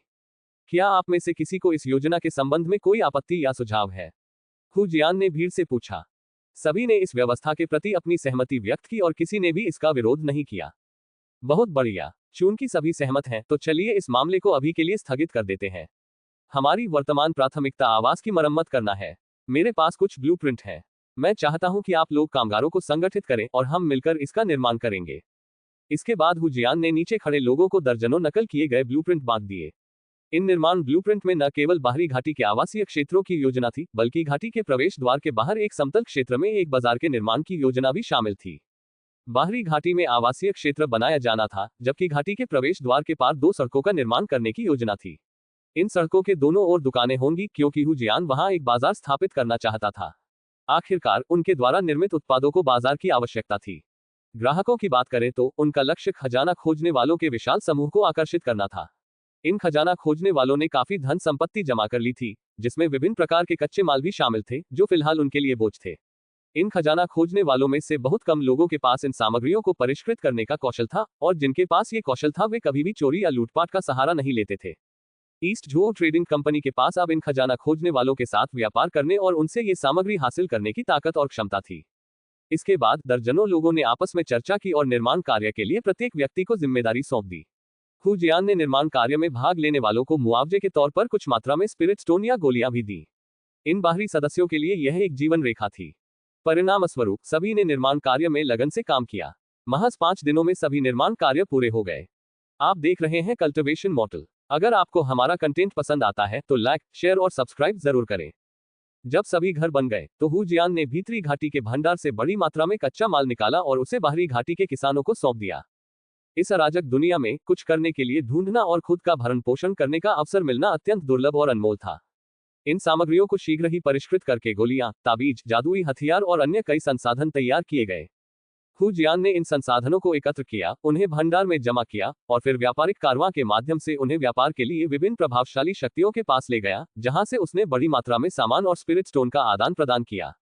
जैसे जैसे व्यापारिक काफिले इन इलाकों से गुजर रहे थे, खेती की दुनिया भर में एक खबर फैलने लगी। ऐसा कहा जाता था कि हुआजू घाटी के बाहर एक अस्थायी बाजार स्थापित किया गया था और यह प्रत्येक माह की पहली और 15वीं तारीख को खुलता था। हुआजू घाटी नाम वांगहोन के माउंटेन वैली बेस के अलावा और कुछ नहीं था। फेलोशिप एलायंस की पिछली लड़ाई के दौरान 300 से अधिक साधकों ने माउंटेन वैली पर हमला किया और उनमें से 200 से अधिक रेड पाउडर स्कल फ्लावर के जहर का शिकार हो गए। सबकी आंखों के सामने माउंटेन वैली के प्रवेश द्वार पर ये 200 से अधिक साधक काले तरल में परिवर्तित हो गए और जमीन में समा गए। इस दृश्य को देखने वाला हर किसान उस याद से कांप उठा। कई किसानों द्वारा पीढ़ी दर पीढ़ी सुनाई जाने वाली कहानियों में इस पर्वतीय घाटी का नाम रक्त और हड्डियों का पर्याय बन गया। ऐसी अफवाह थी कि हुआजू घाटी के बाजार में बेची जाने वाली वस्तुएं मुख्य रूप से द्वितीय श्रेणी की आध्यात्मिक वस्तुएं होंगी, जिनमें बड़ी संख्या में द्वितीय श्रेणी के ताबीज, गोलियां, आध्यात्मिक हथियार और अन्य वस्तुएं बिक्री के लिए उपलब्ध होंगी। इस खबर के फैलने के बाद कई छोटे और मध्यम आकार के बल आकर्षित हुए, लेकिन वर्तमान में उनके पास इस तरह के सौदों में भाग लेने की क्षमता नहीं थी। वे अलग थलग और असुरक्षित थे और अगर उन्होंने व्यापार में भाग लेने की हिम्मत की तो रास्ते में उनके साथ लूटपाट होने की संभावना थी। इस व्यापार में भाग लेने में सक्षम केवल आसपास के सक्रिय खजाना खोजकर्ता ही थे। इस खबर ने खजाना खोजने वालों के समुदाय में तुरंत हलचल मचा दी। हालांकि खजाना खोजने वालों ने अपार धन लूटा, लेकिन उपभोग योग्य आध्यात्मिक वस्तुएं सचमुच उपभोग योग्य ही थीं। उनमें परिष्करण का कौशल नहीं था, इसलिए चाहे उनके पास कितनी भी मात्रा में हो, वे अंततः समाप्त हो जाती थी। खजाना खोजने वालों के लिए अपने पास मौजूद अपार धन संपत्ति को बेचना आसान नहीं था। एजियोर वार्ड सिटी खजाना खोजने वालों को अंदर आने की अनुमति नहीं देता था और अन्य ताकतें उनके साथ व्यापार करने के लिए अपने द्वार खोलने का साहस नहीं करती थी। इसके परिणामस्वरूप खजाना खोजने वालों के हाथों में धन का संचय हो गया, जिसका अधिकांश हिस्सा वे स्वयं उपयोग नहीं कर सके। उनके भंडारण थैले लगातार बढ़ते जा रहे थे, जिनमें ऐसी चीजें भरी हुई थी जिनका वे उपयोग नहीं कर सकते थे। बड़ी मेहनत से अर्जित की गई यह संपत्ति एक तरह से बोझ बन गई थी। हुआजू घाटी में बना अस्थायी व्यापारिक बाजार उनके लिए बिल्कुल उपयुक्त प्रतीत होता था। इस महीने की 15वीं तारीख को हुआजू घाटी का अस्थायी बाजार पहली बार खुला। हु जियान ने आसपास के किसानों को आकर्षित करने के लिए कुछ कार्यक्रमों का आयोजन भी किया। हु जियान ने वांगहोन द्वारा एजियोर वार्ड सिटी से ले जाई गई महिला साधिकाओं को जूल उनके हाथों से विशेष रूप से वापस ले लिया।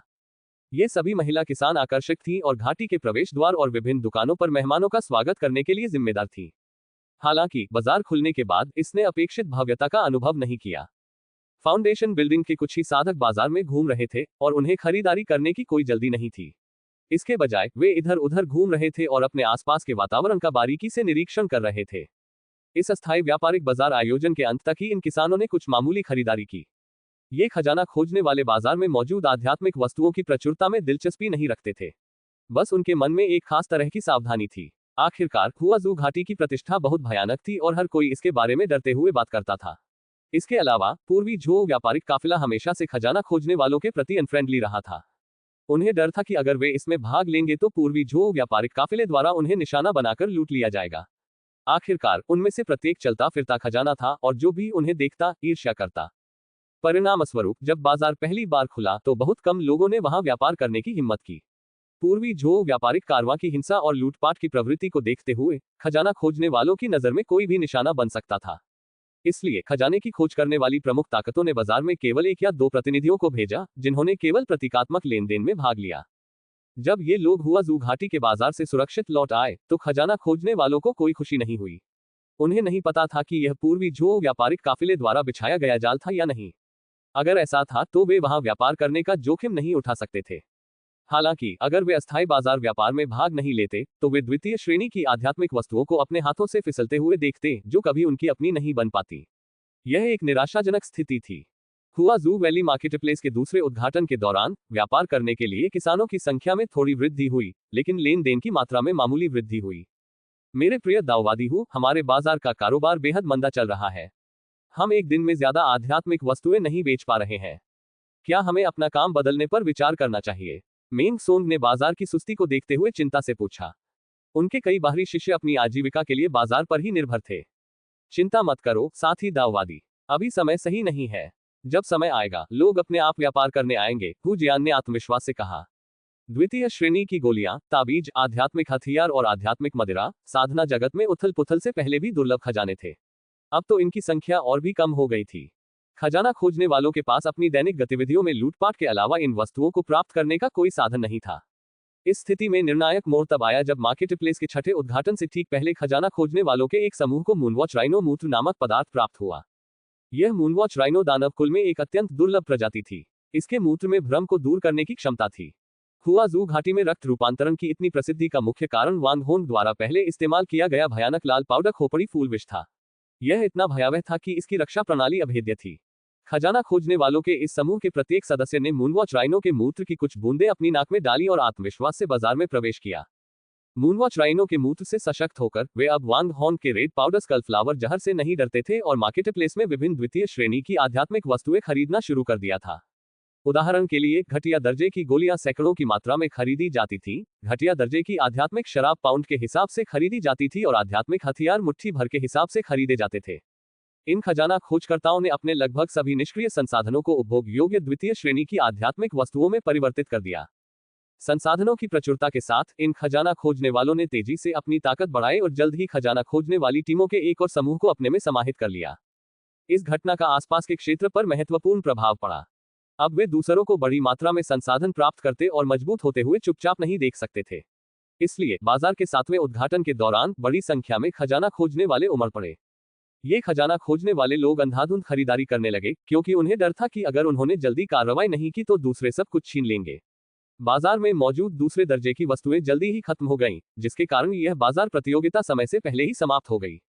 उसके बाद से मार्केट प्लेस में कारोबार फलने फूलने लगा। भीतरी घाटी और बाहरी घाटी के किसानों द्वारा उत्पादित उत्पादों का आदान प्रदान स्पिरिट स्टोन या कच्चे माल के बदले किया जाता था, फिर उन्हें परिष्कृत करके खजाना खोजने वालों को बेच दिया जाता था। हुआजू घाटी के बाजार में खजाना खोजने वालों को विभिन्न आध्यात्मिक वस्तुएं बेची जाती थीं, जबकि व्यापारी कारवां विभिन्न छोटे और मध्यम आकार के गुटों के साथ व्यापार करने के लिए भेजे जाते थे। आध्यात्मिक वस्तुएं खजाना खोजने वालों को ऊंची कीमतों पर बेची जाती थीं। हालांकि छोटे गुटों को दी जाने वाली कीमतें अपेक्षाकृत कम थीं, जिससे वे खजाना खोजने वालों के हमलों से प्रभावी ढंग से अपना बचाव कर पाते थे। यह मूल रूप से खजाना खोजने वालों को अप्रत्यक्ष रूप से अधिक कीमत चुकाने के लिए मजबूर करने का एक तरीका था, जिससे छोटे गुटों को आर्थिक सहायता मिल सके। वांग होन के ऐसा करने के कई कारण थे। पहली बात तो यह है कि खजाना खोजने वालों के प्रति उसके मन में कोई सद्भावना नहीं थी और वह उनका फायदा उठाने को तैयार था। खजाना खोजने वाले ही साधना जगत में मौजूदा उथल पुथल के मुख्य दोषियों में से एक थे। यदि वांग होन के पास शक्ति होती तो वह साधना जगत में अराजकता फैलाने वालों को नष्ट कर देता। हालांकि वर्तमान में वह इतना शक्तिशाली नहीं था और उसे पहले उनसे संसाधन प्राप्त करने पर ध्यान केंद्रित करना था। खजाने की खोज करने वालों के हाथों में भारी मात्रा में संसाधन छोड़ना व्यर्थ था और बेहतर यही था कि वे संसाधन उसके स्वयं के पास हो। लेकिन वांग होन नहीं चाहता था कि खजाना खोजने वाले उसके द्वारा दी गई सामग्री का इस्तेमाल छोटे गुटों पर हमला करने और अनगिनत गुटों को नष्ट करने के लिए करें। वह ऐसा बिल्कुल नहीं देखना चाहता था। इसलिए छोटे गुटों को थोड़े कम दामों पर संसाधन बेचना वांग होन के लिए मुनाफे के लिहाज से एक छोटा सा त्याग था। हालांकि इससे उसे बड़ी संख्या में खजाना खोजने वालों को नियंत्रित करने में मदद मिली, जो उसके दीर्घकालिक हित में था। परिणामस्वरूप ईस्ट जोर ट्रेडिंग कंपनी एजोर वार्ड सिटी के आसपास के क्षेत्र में सबसे बड़ी व्यापारिक इकाई बन गई। कच्चे माल के विशाल संग्रह के साथ वांग होन के अधीनस्थों के कौशल में काफी सुधार हुआ था। अब एक स्तरीय आध्यात्मिक वस्तुओं के परिष्करण का कार्य पूरी तरह से बाहरी घाटी को सौंप दिया गया था, जहां यह कार्य परिधीय सदस्यों द्वारा किया जाता था। इससे आंतरिक घाटी के सदस्यों का समय नहीं लगता था, जिससे उन्हें साधना के लिए अधिक समय देने की सुविधा मिलती थी। परिधीय सदस्यों के लिए अतिरिक्त परिष्करण कार्यों का मतलब बढ़ी हुई आय थी, जो निस्संदेह एक अच्छी बात थी। जब वांग होन विभिन्न संसाधनों का संचय कर रहा था और अपने अधीनस्थों का पोषण कर रहा था, तब साधना जगत में युद्ध जारी था। पूर्वी समुद्रों में दानव कुल के विरुद्ध मानव कुल द्वारा प्रतिरोध को अस्थायी रूप से त्याग देने के कारण उन्होंने घेराबंदी की नीति अपनाई। इससे पूर्वी दानव कुल को लगातार शहरों और क्षेत्रों पर विजय प्राप्त करने का अवसर मिला और उन्होंने पूर्वी झोव साधना क्षेत्र के एक बड़े हिस्से पर कब्जा कर लिया। पूर्वी सागर के दानव कबीले में केवल जलीय राक्षसी जीव ही शामिल नहीं थे। कुछ पूर्वी सागर के द्वीपों में निवास करते थे, जबकि अन्य उभयचर या पक्षीनुमा राक्षसी जीव थे। पहले ये राक्षसी जीव सतर्क रहते थे और अपने जलीय समकक्षों से ज्यादा दूर नहीं जाते थे। वे जैसे जैसे क्षेत्र पर कब्जा करते थे, वैसे वैसे जलमार्ग खोलते जाते थे और हर क्षेत्र को पानी से भरे एकांत द्वीप में बदल देते थे। अब जबकि ये गैर जलीय दानव वंश के सदस्य साधना जगत में प्रवेश कर चुके थे, वे पहले की तरह सतर्क नहीं थे। वे सीधे पूर्वी झोव के आंतरिक भाग की ओर बढ़ रहे थे। इस मार्ग पर चलते हुए इन राक्षसी जीवों ने अनगिनत संप्रदायों और शहरों का सफाया कर दिया था। वर्तमान में वे पुतुओ मंदिर के आसपास के क्षेत्र की ओर बढ़ रहे थे। आसपास के क्षेत्र में बड़ी संख्या में राक्षसी जीव एकत्रित हो गए थे, जो पुतुओ मंदिर पर पूर्ण पैमाने पर हमला करने के लिए तैयार प्रतीत हो रहे थे। पुतुओ मंदिर में तैनात बौद्ध साधकों को जीवन और मृत्यु की अवधारणाओं या सांसारिक इच्छाओं की निरर्थकता की पूरी समझ नहीं थी। इस नाजुक घड़ी में उनका इरादा तुम्हारे बजाय नरक जाना बेहतर समझूंगा जैसी भावना प्रदर्शित करने का बिल्कुल नहीं था। इसके बजाय उन्होंने तुरंत अपने पूर्वजों से संपर्क करने के लिए बाउंड्री माउंटेन रेंज में दूत भेजे। पुतुओ मंदिर के नवजात आत्मा पूर्वज को जब इस विकट स्थिति के बारे में पता चला तो वे शांत नहीं रहे। पहले जब खजाना खोजने वाले उत्पात मचा रहे थे तब वे 6 प्रमुख संप्रदायों को धमकी नहीं दे सकते थे, इसलिए पूर्वज शांत रहे थे। इस युद्ध में विजय प्राप्त करने के लिए बलिदान अपरिहार्य थे। हालांकि नवजात आत्मा पूर्वज अपने संप्रदायों का बलिदान करने को तैयार नहीं थे। अन्य नवजात आत्मा पूर्वजों के साथ संक्षिप्त चर्चा के बाद पुतुओ मंदिर के नवजात आत्मा पूर्वज संप्रदाय और उससे संबद्ध बलों के साथ रातों रात सीमा पर्वत श्रृंखला से निकल गए। पुतुओ मंदिर अपने साथ लगभग 1 दर्जन उड़ने वाली नौकाएं ले गया, जिससे सीमावर्ती पर्वत श्रृंखला को प्राप्त कोई भी लाभ समाप्त हो गया। 6 महीने बाद राक्षसी जीवों की वह लहर जो पुतुओ मंदिर पर हमला करने में विफल रही थी, ने अपना ध्यान हुनयुवान संप्रदाय की ओर मोड़ दिया। हुनयुवान संप्रदाय पर आक्रमण की तैयारी के दौरान कब्जे में लिए गए अनगिनत छोटे गुट नष्ट हो गए। हालांकि इन छोटे गुटों के विनाश का किसी पर कोई खास असर नहीं पड़ा। कभी अहंकारी रहे खजाना खोजने वाले लोग दानव कबीले द्वारा बड़े पैमाने पर आक्रमण शुरू करने के बाद पहले ही छिप गए थे या अन्य क्षेत्रों में चले गए थे। सीमावर्ती पर्वत श्रृंखला के भीतर स्थित हुनयुवान संप्रदाय के साधकों ने स्वाभाविक रूप से अपने साथी संप्रदाय के सदस्यों को रक्षा में सहायता के लिए वापस लाने का विकल्प चुना। हुनयुवान संप्रदाय के साधकों की वापसी के साथ सीमा पर्वत श्रृंखला में लड़ाई अंततः समाप्त होने से पहले 2 महीने और चली। सीमावर्ती पर्वत श्रृंखला से पीछे हटे हुए किसान अपने मूल गुटों में लौट आए। इस समय तक पूर्वी झो साधना क्षेत्र पूरी तरह से पतन की ओर अग्रसर हो चुका था। पूर्व और पश्चिम दोनों ओर के दानव कुल बिना किसी प्रतिरोध के पूर्वी झो साधना क्षेत्र में प्रवेश कर चुके थे। सीमावर्ती पर्वत श्रृंखला से लौटने वाले कई साधकों ने पाया कि उनके मूल संप्रदाय या परिवार पहले ही खजाना खोजने वालों द्वारा नष्ट कर दिए गए थे। ये साधक अचानक बेघर हो गए, कुछ अन्य संप्रदायों या समूहों में शामिल हो गए, कुछ खजाना खोजने वालों के समूह में भी शामिल हो गए, जबकि समान अनुभव वाले अन्य लोग एक साथ इकट्ठा हो गए। कुछ लोगों ने एकांत स्थान ढूंढकर एकांतवास में जाने का विकल्प चुना। गोल्डन कोर साधनाधारी जू वेन ने भी व्यापक अभियानों पर उड़ने वाली नौकाओं का नेतृत्व करना बंद कर दिया था। इसके बजाय वह अपने मूल संप्रदाय के खंडहरों में लौट आए और वान्नी संप्रदाय नामक एक नए संप्रदाय की स्थापना की। इस दौरान उन्होंने बड़ी संख्या में बेघर फाउंडेशन बिल्डिंग साधनाधारियों को अपने साथ मिला लिया और अपने हाल के अभियानों के माध्यम से पर्याप्त संसाधन अर्जित किए। वान्नी संप्रदाय में अब सैकड़ों फाउंडेशन बिल्डिंग कल्टीवेटर थे, जिससे यह मध्यम आकार के गुटों के बीच एक दुर्जय शक्ति बन गया था। सीमावर्ती पर्वत श्रृंखला पूरी तरह से खो जाने और दानव कबीले के पूर्वी झो क्षेत्र में काफी अंदर तक चले जाने के बाद जो साधक पहले पूर्व की रक्षा कर रहे थे, उनके पास वहां रहने का कोई कारण नहीं था और वे अपने अपने गुटों में लौट गए। अब कोई भी दानव कबीले का सामना करने को तैयार नहीं था। हर कोई अपने अस्तित्व को बचाने पर ध्यान केंद्रित कर रहा था। झांग चुनफेंग भी वापस लौटे और वांग होन से मिलने के लिए माउंटेन वैली बेस की विशेष यात्रा की। ईस्ट मास्टर, मैं वापस आ गया हूँ। प्रवेश करने के बाद झांग चुनफेंग ने वांग होन के सामने झुककर गहरा प्रणाम किया। अच्छा, मुझे खुशी है कि तुम वापस आ गए, वांग होंग ने झांग चुनफेंग को उठाते हुए कहा और यह सुनिश्चित करने के लिए बारीकी से जांच की कि झांग चुनफेंग पूरी तरह से ठीक है, उसके सभी अंग सुरक्षित हैं। तभी उसे आखिरकार राहत मिली। सौभाग्य से इस बार मेरे पास वह स्पिरिट वाइन और हीलिंग पिल्स थी जो आपने मुझे दी थी, वरना शायद मैं वापस नहीं आ पाता। झांग चुनफेंग ने युद्ध के मैदान में अपने सामने आए अनगिनत खतरों को याद करते हुए कहा, जिसमें वह कई बार मौत से बाल बाल बचा था और उसने कई साथियों को खो दिया था।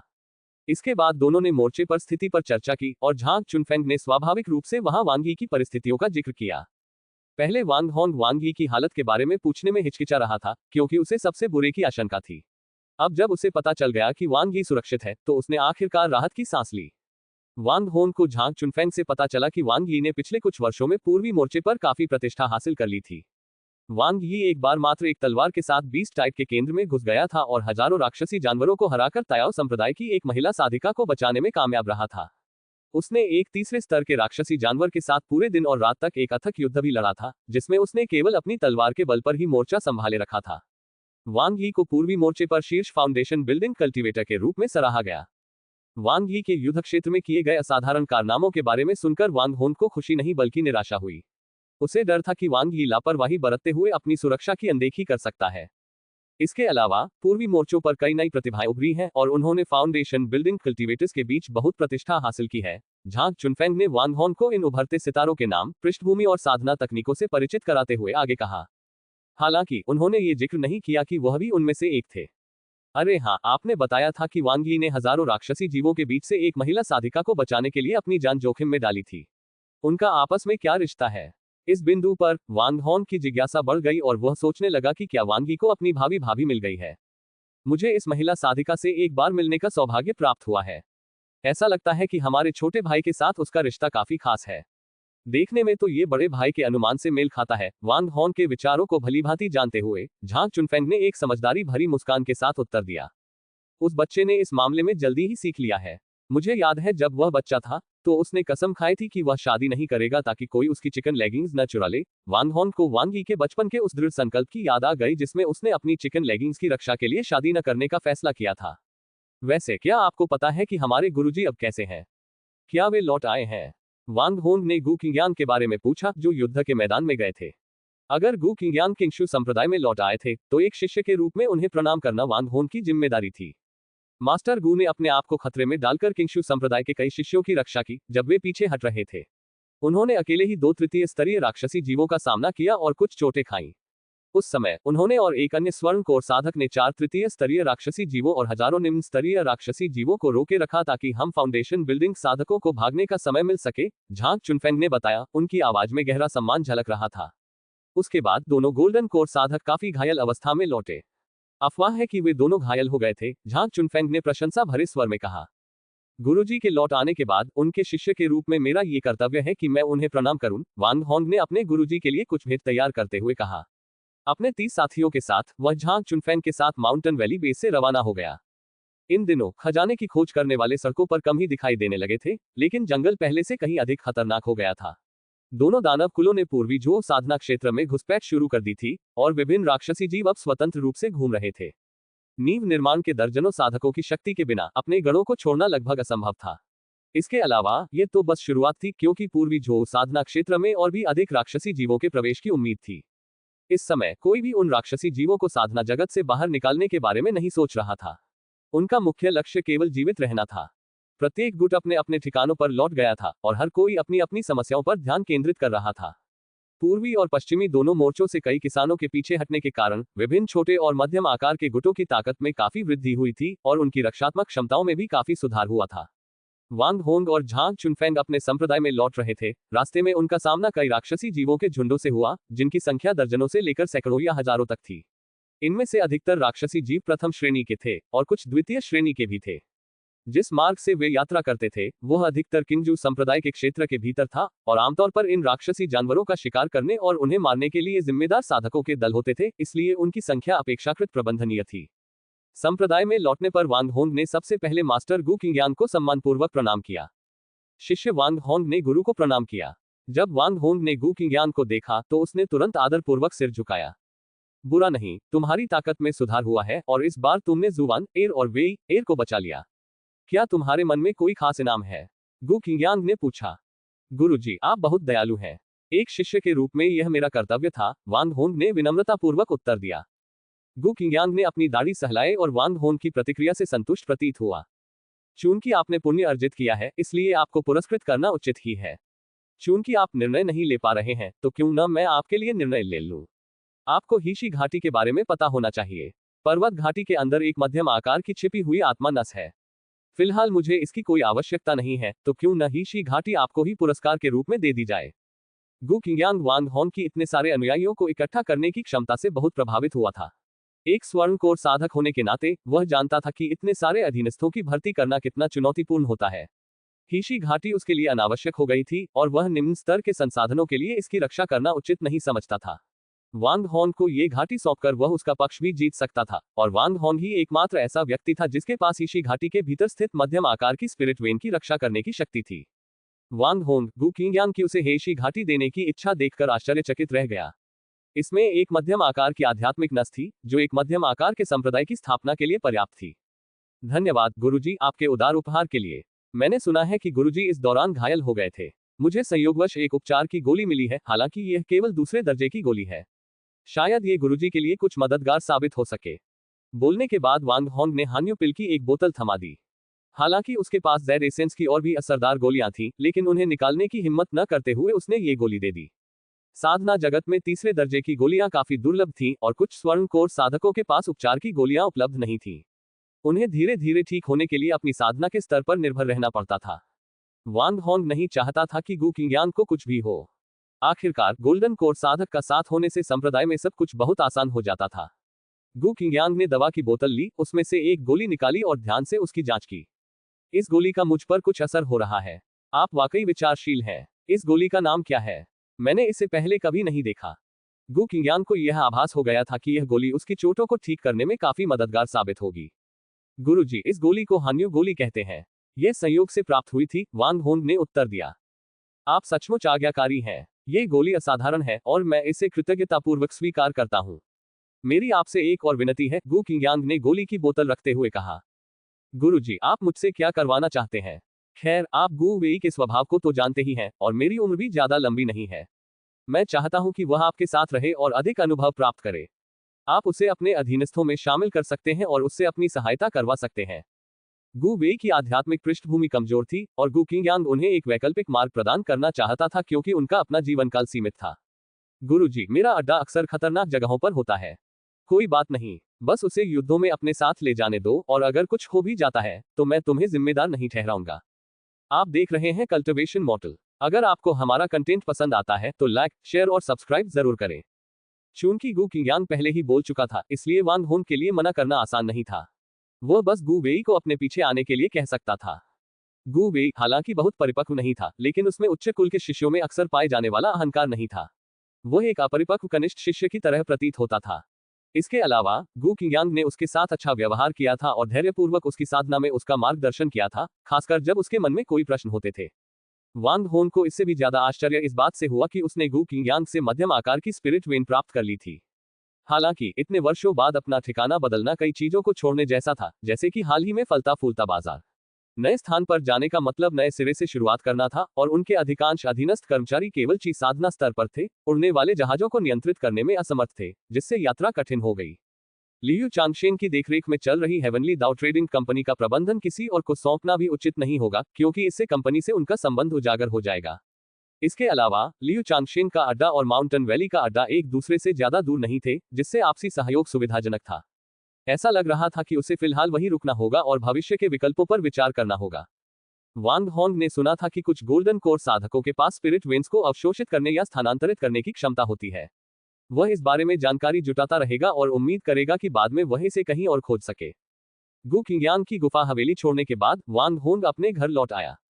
कई शिष्यों के वापस लौटने से संप्रदाय में पहले जैसी जीवंतता लौट आई थी। हालांकि कुछ लोग कभी वापस नहीं आ सके, जैसे कि बातूनी सनेरमा, जिनकी इस लड़ाई के दौरान बाउंड्री माउंटेन रेंज में मृत्यु हो गई थी। वहां तियान किंग भी थी, जो घायल होने के बाद वांग होंग द्वारा बचाई गई महिला साधिका थी, लेकिन पूर्वी युद्ध क्षेत्र में उसे एक समुद्री राक्षसी जानवर ने निगल लिया था। और फिर कायांग शिखर से बड़ा भाई था, जो शिखर स्वामी का रक्त वंशज था और गंभीर रूप से घायल हो गया था। वांग होंग उनसे मिलने गए और उन्होंने पाया कि बड़े भाई के दोनों पैर कट गए थे और वे लगभग अपंग हो गए थे। पहले वह बहुत हंसमुख था, उसे शराब पीना पसंद था, अच्छा खाना पसंद था और वह अक्सर वांग होंग के साथ बैठकर बातें करता और शराब पीता था। लेकिन अब वह चुप और शांत रहता था। कुछ आध्यात्मिक वस्तुएं ऐसी थीं जो अंगों को पुनर्जीवित कर सकती थीं, लेकिन वांग होंग को ऐसी कम से कम 5 वस्तुओं के बारे में जानकारी थी। हालांकि ये सभी आध्यात्मिक वस्तुएं स्वर्ग और पृथ्वी के दुर्लभ खजाने थे, वांग होंग के जेड मेरो मशरूम के समान, और इन्हें प्राप्त करना बेहद मुश्किल था। इन प्राकृतिक संपदाओं के अलावा साधकों में नवोदित आत्मा अवस्था तक पहुंचने के बाद कुछ पुनर्जीवन क्षमताएं भी आ जाती थीं। लेकिन बड़े भाई की वर्तमान स्थिति को देखते हुए स्वर्णकोर अवस्था तक पहुंचना ही कठिन होगा, नवोदित आत्मा अवस्था तक पहुंचना तो दूर की बात है। बड़ा भाई वांग होंग के किंगजू संप्रदाय में मौजूद कुछ गिने चुने दोस्तों में से एक था और वह हमेशा उसका ख्याल रखता था। वांग होंग को अभी भी याद था कि कैसे बड़े भाई ने लगभग झाओनिंग की दवा की दुकान पर कब्जा कर लिया था जब उन्हें लगा कि वांग होंग एक मुश्किल स्थिति में फंस गया है। बड़े भाई की वर्तमान स्थिति को देखकर वांग होंग ने सहानुभूति व्यक्त की और यदि कोई अवसर मिला तो वह निश्चित रूप से ऐसी आध्यात्मिक वस्तुओं की तलाश करेगा जो शारीरिक पुनर्जनन में सहायता कर सके। किंगजू संप्रदाय में 4 हॉल थे, blue dragon, white tiger, vermilion bird और ब्लैक टोर्टोइस, जो बाहरी लड़ाइयों के लिए जिम्मेदार थे और संप्रदाय के भीतर सभी लड़ाकू कर्मियों की देखरेख करते थे। इन चारों हॉलों से सदस्यों की वापसी के साथ अब उनका प्राथमिक कार्य खजाना खोजने वालों और दानव कबीले के हमलों से संप्रदाय की रक्षा करना था। अगर हमारे पास ताकत है तो हमारे प्रभाव क्षेत्र में मौजूद सभी खजाना खोजने वालों और राक्षसी जीवों को खत्म करना सबसे अच्छा होगा, हॉल मास्टर्स ने अपनी युद्ध योजनाओं पर चर्चा करने के लिए एक भव्य हॉल में इकट्ठा होते हुए कहा। फिलहाल सभी प्रमुख ताकतें स्वतंत्र रूप से काम कर रही हैं और हमारी सर्वोच्च प्राथमिकता संप्रदाय की रक्षा करना और अपना क्षेत्र न खोना है। इसके बाद ये सुझाव दिया गया, हमें अपने प्रभाव क्षेत्र में मौजूद खजाना खोजने वालों और दानव कबीले को खत्म करने के लिए अपनी जनशक्ति का एक हिस्सा लगाना चाहिए। नीले रंग का चोला पहने, ठुड्डी के नीचे दाढ़ी की 3 लंटे लिए, दुबले पतले चेहरे वाले और चारों हॉलों में सर्वोच्च पद पर आसीन ब्लू ड्रैगन हॉल के हॉल मास्टर ने सबसे पहले बोलना शुरू किया। फिलहाल हमारे संप्रदाय से परे के बाहरी इलाकों में अराजकता फैली हुई है, जिससे आध्यात्मिक क्षेत्रों में पौधे लगाना और माल का आवागमन बाधित हो रहा है। हम अपने भंडार से थोड़े समय के लिए तो काम चला सकते हैं, लेकिन ये दीर्घकालिक समाधान नहीं है। ब्लैक टॉर्टोइस के हॉल मास्टर, जो एक हटे कट्टे आदमी थे, ने प्रस्ताव रखा, यदि हर कोई अपने अपने संप्रदायों तक सीमित रहेगा तो समय के साथ हमारे संसाधन समाप्त हो जाएंगे।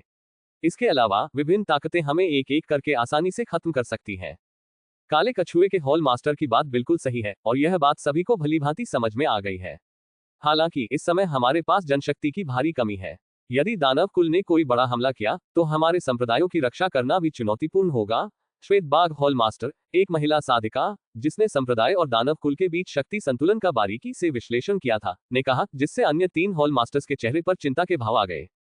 शायद अब हम खजाना खोजने वाले विभिन्न समूहों से संपर्क कर सकते हैं और उन्हें दानव कुल के खिलाफ लड़ाई में शामिल होने के लिए मना सकते हैं। जब तक वे दानव कुल से लड़ने में सहयोग करते हैं, हम उनकी पिछली गलतियों को नजरअंदाज कर सकते हैं। आखिरकार वे भी हमारी तरह ही आधारभूत विकास के साधक हैं और दानव कुल से निपटने में हमारा एक ही लक्ष्य है। यह सुझाव ब्लैक टोर्टोइस हॉल के मास्टर की ओर से आया था और इसके सफल होने की अच्छी संभावना थी, क्योंकि ये राक्षसी जानवर अपने सामने आने वाले किसी भी व्यक्ति का वध कर देते थे, चाहे उनकी साधना का स्तर कुछ भी हो। हम दानव कुल से लड़ते समय ये साधना जगत के बदमाश छिप गए थे। इन्होंने भाग नहीं लिया, बल्कि अराजकता का फायदा उठाकर साधना जगत में गड़बड़ी फैलाई। अगर हम इन्हें इतनी आसानी से छोड़ देंगे तो दूसरे साधक इसे स्वीकार नहीं करेंगे। वर्मिलियन बर्ड हॉल के मास्टर का स्वभाव उग्र और स्पष्टवादी था और वे इस तरह के व्यवहार को बिल्कुल भी बर्दाश्त नहीं करते थे।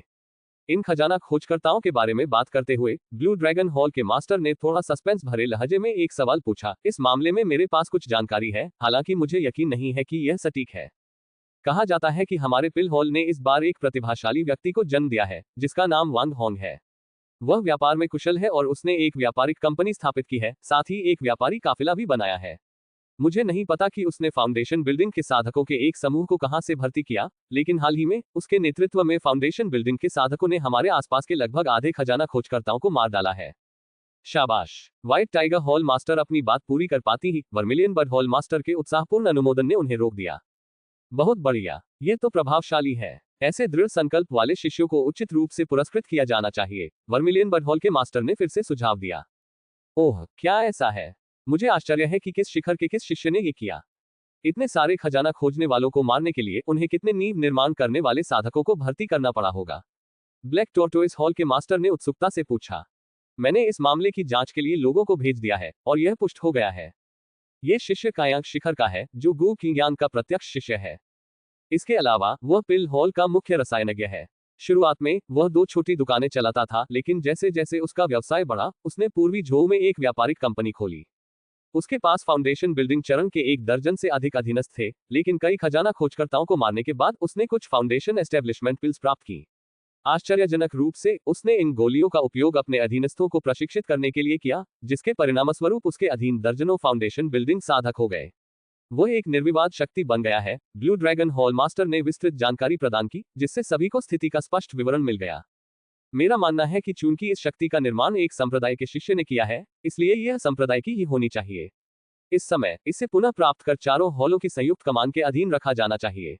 इतनी शक्ति किसी युवा के हाथों में छोड़ना व्यर्थ होगा। काले कछुआ हॉल के गुरु ने अपनी त्रिकोणीय आंखों में चमक के साथ एक बार फिर प्रस्ताव रखा। इतनी शक्तिशाली सेना को इकट्ठा करना, यहां तक कि उनके जैसे गोल्डन कोर साधक के लिए भी चुनौतीपूर्ण होगा। अरे बूढ़े कछुए, मुझे तुम्हारे जैसे लोग बिल्कुल पसंद नहीं।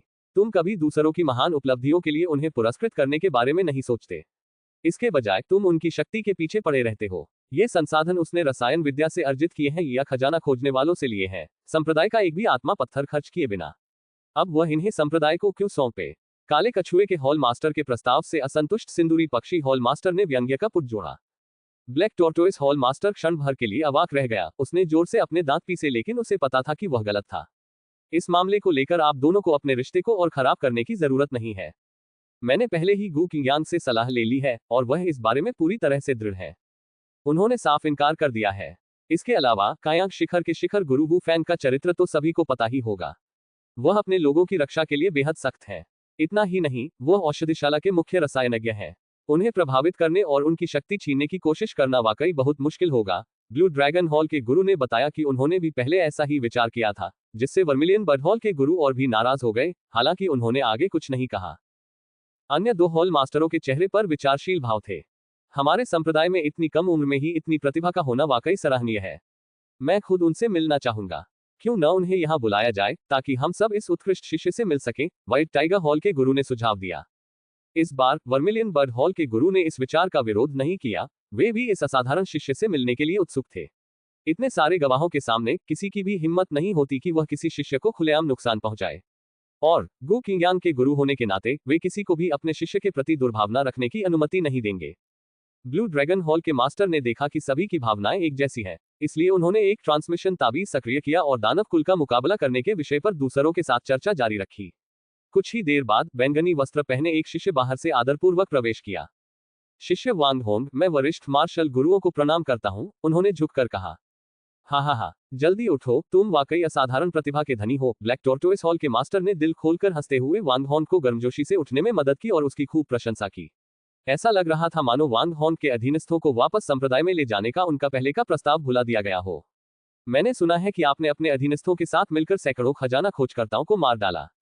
क्या ये सच है? हालांकि वर्मिलियन बर्ड हॉल के स्वामी, जो पहले वांग होंग से काफी प्रभावित थे, अब वांग होंग के सरल स्वभाव को देखकर संदेह करने लगे थे। शिष्य ने कई खजाना खोजकर्ताओं को खत्म करने के लिए केवल कुछ मामूली तरकीबें अपनाई। मैं इसका श्रेय लेने की हिम्मत नहीं करता, वांग होंग ने विनम्रतापूर्वक उत्तर दिया। मामूली चालों से सैकड़ों साधकों का वध करना। सचमुच आप एक प्रतिभाशाली शिष्य हैं। क्या आप हमें अपनी विधियों के बारे में बता सकते हैं? ब्लैक टोर्टोइस हॉल के मास्टर ने वांग होंग की अत्यंत प्रशंसा की। शिष्य एक रसायन शास्त्री है और विषयों को परिष्कृत करने में भी माहिर है। शिष्य ने कई बार खजाना खोजकर्ताओं से निपटने के लिए विषयों का प्रयोग किया है, जिसने इस उपलब्धि में योगदान दिया है। वांग होंग ने अपनी सफलता का श्रेय विषयों के प्रयोग को दिया। आखिरकार कई साधकों ने उसे फेलोशिप एलायंस के 200 से अधिक सदस्यों को विष देते हुए देखा था। वांग होंग की व्याख्या सुनकर चारों व्यक्तियों को यह तर्कसंगत लगी। आखिरकार दर्जनों अधीनस्थों के साथ भी ये गारंटी नहीं थी कि वे हर लड़ाई जीतेंगे। एक भी विफलता गंभीर चोटों या पूरे समूह के विनाश का कारण बन सकती थी। बहुत खूब, तुम वाकई एक होनहार युवा प्रतिभा हो। खजाना खोजने वालों से निपटने के लिए हमें तुम्हारे तरीकों की बारीकी से जांच करने की जरूरत नहीं है। मेरे पास एक आध्यात्मिक हथियार है जो आत्मरक्षा के लिए एकदम सही है। ब्लैक टोर्टोइस हॉल के मास्टर ने वांग होंग की प्रशंसा की और फिर उन्हें एक मध्यम श्रेणी का आध्यात्मिक हथियार, एक उड़ने वाली तलवार भेंट की। पहली मुलाकात में ही आध्यात्मिक हथियार देना काफी उदारतापूर्ण था, भले ही वह मध्यम दर्जे का ही क्यों न हो।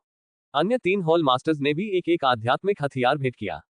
अब जबकि आपके पास इतनी जबरदस्त शक्ति है, हम आशा करते हैं कि आप इन कठिन समय में संप्रदाय में योगदान दे सकते हैं। वांग होंग द्वारा उन चारों से वस्तुएं स्वीकार करने के बाद ब्लू ड्रैगन हॉल के मास्टर ने कहा, अगर यह मेरे शिष्य की क्षमता के भीतर है तो मैं पूरी कोशिश करूंगा।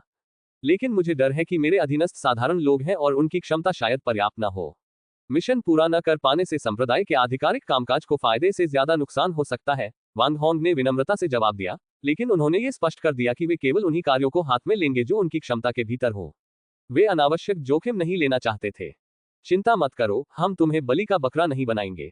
अगर मैंने ऐसा किया तो मुझे लगता है कि तुम्हारे गुरु और औषधिशाला की गुरु में ही मेरे पीछे पड़ जाएंगे। ब्लू ड्रैगन हॉल के गुरु ने मुस्कुराते हुए कहा, हम ब्लू ड्रैगन हॉल आपको बाह्य मामलों के लिए उप हॉल मास्टर नियुक्त करने का इरादा रखते हैं।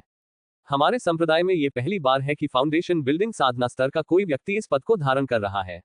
ये कहकर ब्लू ड्रैगन हॉल मास्टर ने सीधे वांग होंग को उप हॉल मास्टर के पद का प्रतीक चिन्ह सौंप दिया। आपकी उदारता के लिए धन्यवाद, हॉल मास्टर। वांग होंग ने अनिच्छा से उस टोकन को स्वीकार किया, ये जानते हुए कि इनकार करना कोई विकल्प नहीं था। अन्य 3 हॉल मास्टर, जो अब ईर्ष्या से ग्रस्त रह गए थे, ने देखा कि वांग होंग को ब्लू ड्रैगन हॉल के संरक्षण में ले लिया गया। वर्तमान में बाह्य मामलों के उप हॉल मास्टर मुख्य रूप से आसपास के खजाना खोजकर्ताओं और दानव कबीले से निपटने के लिए जिम्मेदार हैं। संप्रदाय आपको प्रतिवर्ष पर्याप्त मात्रा में संसाधन भी प्रदान करेगा। ये देखकर कि वांग होंग ने टोकन स्वीकार कर लिया है, ब्लू ड्रैगन हॉल मास्टर ने आगे के निर्देश दिए। हालांकि ब्लू ड्रैगन हॉल के मास्टर ने वांग होंग को डिप्टी हॉल मास्टर का पद तो दिया, लेकिन उन्होंने ये स्पष्ट नहीं किया कि ब्लू ड्रैगन हॉल के भीतर वांग होंग को क्या अधिकार प्राप्त होंगे। उन्होंने उसे कोई सहायक भी नहीं सौंपा, जिससे ये स्पष्ट हो गया कि वांग होंग का पद नामात्र का था और युद्ध में वह अपने अधीनस्थों को स्वयं ही आदेश देगा। ब्लू ड्रैगन हॉल में मुख्य एल्डर के अलावा कई उप हॉल मास्टर थे, जिनमें वांग होंग शायद सबसे कमजोर थे।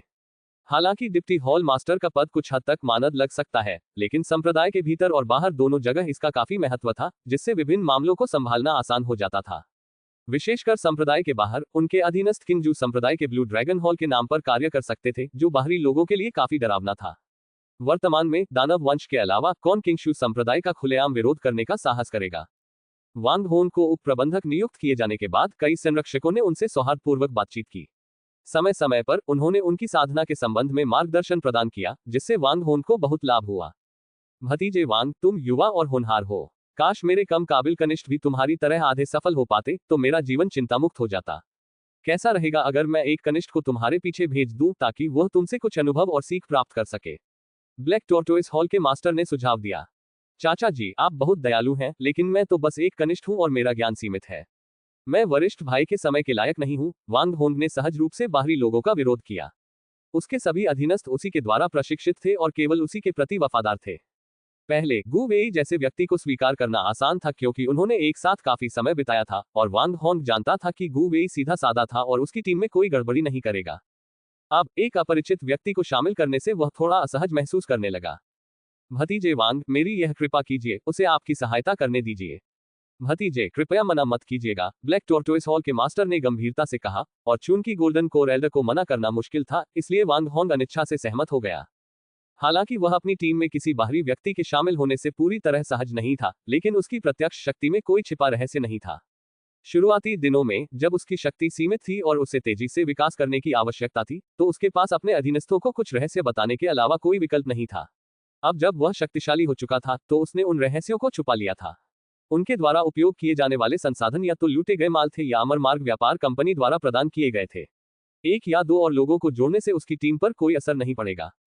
वांग होंग द्वारा ब्लैक टोर्टोइस हॉल मास्टर के अनुरोध को स्वीकार करने के बाद ब्लू ड्रैगन हॉल मास्टर और व्हाइट टाइगर हॉल मास्टर ने भी इसी तरह के अनुरोध किए और वांग होंग से सीखने के लिए एक या दो कनिष्ठ शिष्यों को भेजने की इच्छा व्यक्त की। वांग होंग ने तुरंत उन सभी पर सहमति जता दी। अगर एक प्रस्ताव स्वीकार हो गया, तो 2 या 3 क्यों न स्वीकार किए जाएं। केवल वर्मिलियन बर्ड हॉल के मास्टर ने ही ऐसा अनुरोध नहीं किया और वांग होंग ने संदेह भरी नजरों से उनकी ओर देखा। फिर उसे वर्मिलियन बर्ड हॉल मास्टर से एक संदेश प्राप्त हुआ, बच्चे सावधान रहो, दूसरों के बहकावे में मत आना और अंत में उन्हें स्पिरिट स्टोन गिनने में मदद मत करना। इस संदेश को सुनने के बाद वांग होंग ने चुपके से वर्मिलियन बर्ड हॉल के स्वामी को कृतज्ञता भरी नजर से देखा और लापरवाही से अपनी निगाहें हटा ली। समूह ने वांग होंग को प्रोत्साहित किया और उसने इस अवसर का लाभ उठाते हुए हॉल मास्टर से पूछा, मुझे आदरणीय वरिष्ठ मार्शल अंकल से एक और मामले पर सलाह लेनी है। मेरे गुरु ने मुझे एक मध्यम आकार की स्पिरिट वेन प्रदान की थी, लेकिन यह संप्रदाय से बहुत दूर है, इसलिए इसकी रक्षा करना संभव नहीं है। मैं इसे अपने वर्तमान आधार के करीब स्थानांतरित करना चाहता हूँ। क्या आप इस संबंध में कोई मार्गदर्शन दे सकते हैं? वहां मौजूद सभी लोग गोल्डन कोर साधना में निपुण थे, इसलिए वांग होंग की पूछताछ उचित थी। तो हेशी घाटी के गु किंगयांग ने तुम्हें वह मध्यम आकार की स्पिरिट वेन दी। वह तो वाकई उदार है। लगता है तुम्हारे गुरु तुम्हें खूब प्यार करते हैं, ब्लू ड्रैगन हॉल के गुरु ने कहा। किंगशू संप्रदाय में, जहां केवल कुछ दर्जन गोल्डन कोर साधक थे, सभी एक दूसरे को अच्छी तरह जानते थे। ये राज रखना मुश्किल था कि किसके पास कीमती वस्तुएं हैं। गु किंगयांग ने एक बार एक बोतल तीसरी श्रेणी की गोली खर्च करके इस स्पिरिट वेन का सौदा किया था और इसके बारे में सभी को पता था। पंथ के भीतर स्पिरिट वेन्स को नियंत्रित करने में सर्वश्रेष्ठ विशेषज्ञ चू एल्डर हैं, लेकिन क्या आप उनसे मदद प्राप्त कर पाएंगे, यह आपके भाग्य पर निर्भर करता है। ब्लू ड्रैगन हॉल मास्टर ने वांग होंग को चू एल्डर के गुफा वाले घर का पता बताते हुए सूचित किया। चारों हॉल मास्टर्स को विदाई देने के बाद Wang Hong blue dragon hall master द्वारा दिए गए पते की ओर चल पड़ा। जब वह निर्धारित स्थान पर पहुंचा, तो उसने जो देखा उससे वह आश्चर्यचकित रह गया। हालांकि यहाँ एक आध्यात्मिक झरना था, लेकिन वह लगभग सूख चुका था। आसपास के आध्यात्मिक क्षेत्र खरपतवारों से भरे हुए थे और खरपतवारों के बीच उसे कभी कभी कुछ पतली आध्यात्मिक जड़ी बूटियां दिखाई देती थी। यदि उस क्षेत्र में सघन आध्यात्मिक ऊर्जा न होती, तो उसे संदेह होता कि कहीं वह गलत जगह तो नहीं आ गया है। वांग होंग ने उस क्षेत्र में लापरवाही से प्रवेश करने का साहस नहीं किया। वह एक आध्यात्मिक क्षेत्र के सामने खड़ा हो गया, एक संचरण ताबीज को सक्रिय किया और धैर्यपूर्वक प्रतीक्षा करने लगा। लगभग 15 मिनट बाद उसके सामने का दृश्य अचानक धुंधला हो गया। घने जंगलों से भरे आध्यात्मिक क्षेत्र और लगभग सूख चुका आध्यात्मिक झरना उसकी दृष्टि से ओझल हो गए। उसके सामने एक विशाल सपाट सफेद मैदान था, जिसके केंद्र में एक संकरे रास्ते के अलावा कुछ भी दिखाई नहीं दे रहा था। वांग होंग को राहत मिली कि उसने बिना सावधानी बरते अंदर जाने का जोखिम नहीं उठाया था। वह सफेद मैदान में बने रास्ते पर आगे बढ़ा। जैसे ही वह उस रास्ते से गुजरा, उसे एक बिल्कुल अलग दृश्य देखने को मिला। आध्यात्मिक क्षेत्रों के भीतर सब कुछ हरा भरा था और छोटी चांदी की मछलियां आध्यात्मिक झरने में तैरती और खेलती थीं, ठीक उसी तरह जैसे चांदी की मछलियां वह एक बार एक गुप्त क्षेत्र से बाहर लाया था। आध्यात्मिक क्षेत्र में स्थापित आध्यात्मिक वस्तुएं पारंपरिक नहीं थीं। भोजन के शौकीन होने के नाते वांग होंग ने उन सभी को पहचान लिया। ये सभी आध्यात्मिक वस्तुएं उच्च कोटि की सामग्रियां थीं, जिनमें से कुछ उन्होंने अपने स्वयं के स्थान में भी स्थापित की थीं। वह चुएल्डर के भोजन के प्रति समर्पण को देखकर आश्चर्यचकित हुए बिना नहीं रह सका। वांग होंग आध्यात्मिक क्षेत्रों से होकर गुजरने वाले मुख्य मार्ग पर आगे बढ़ता रहा और उसने दोनों ओर अधिकाधिक सामग्रियां देखी। सड़क के अंत में एक बांस की झोपड़ी खड़ी थी। उसमें से सफेद धुएं का एक हल्का सा गुबार उठ रहा था, जिसमें हल्की सी खुशबू फैली हुई थी। युवा शिष्य वांग होंग चुएल्डर को प्रणाम करता है। वांग होंग ने बांस की झोपड़ी के बाहर झुककर अभिवादन किया। किड वांग, अंदर आ जाओ। अंदर से एक आवाज आई जिसे वांग होंग अच्छी तरह पहचानता था। सामग्री के विशाल भंडार को देखते ही उसने एक अनुमान लगाया था और वह सही निकला। चरमराहट की आवाज के साथ वांग होंग ने बांस का दरवाजा खोला और एक अस्त व्यस्त दिखने वाले बूढ़े दाववादी को देखा। वह एक बड़े काले कड़ाहे के सामने उखड़ू बैठा था और बीच बीच में उसमें कुछ डाल रहा था। बड़े काले कड़ाहे में रखा सूप दूधिया सफेद रंग का था और धीमी आंच पर उबल रहा था, जिससे सफेद धुंध निकल रही थी। वांग होंग ने पहले जिस मनमोहक सुगंध को सूंघा था वह इसी सूप से आ रही थी। युवा वांग, तुम सही समय पर आए हो। इस मुर्गे को स्पिरिट वाइन में मैरिनेट कर लो। उस सुस्त बूढ़े दाववादी ने पीछे मुड़े बिना ही एक मोटे मुर्गे को, जो पीसने वाली थाली के आकार का था, वांग होंग की ओर फेंक दिया। वांग होंग ने मुर्गे को उठाया, अपने स्टोरेज बैग से स्पिरिट वाइन की एक बोतल निकाली, उसे मुर्गे पर छिड़का और धीरे से उसकी मालिश की। ठीक है, अब इसे अंदर डालो। वांग होंग के मालिश पूरी करने के बाद ही उस सुस्त बूढ़े दाववादी ने बात की। वांग होंग को मुर्गे को बड़े कड़ाहे में डालते देख उस सुस्त बूढ़े दाववादी ने आखिरकार उस पर ध्यान दिया और पूछा, तुम मेरे पास किस लिए आए हो? क्या तुम्हें कुछ बेहतरीन सामग्रियां मिली हैं और तुम उन्हें मुझे भेंट के रूप में देना चाहते हो? हाल ही में मुझे खजाना खोजने वालों के एक समूह से tier 3 lion head spirit mushroom मिला। मैं इसे आपको भेंट करना चाहता था, सीनियर। वांग होंग ने तुरंत एक लायन हेड स्पिरिट मशरूम पेश किया, जिसका आकार उस चिकन के समान था जिसे उसने अभी अभी मैरिनेट किया था। सुस्त बूढ़े दाववादी ने मुस्कुराते हुए विशाल सिंह शीर्ष आत्मा मशरूम प्राप्त किया, उसका बारीकी से निरीक्षण किया और धीरे धीरे संतुष्ट होते गए।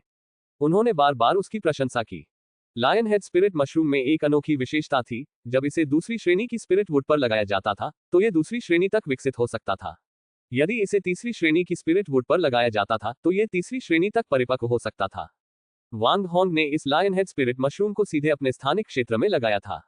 प्रारंभ में यह केवल द्वितीय स्तर पर था, लेकिन स्थानिक क्षेत्र में 800 वर्षों के विकास के बाद यह तृतीय स्तर तक विकसित हो गया।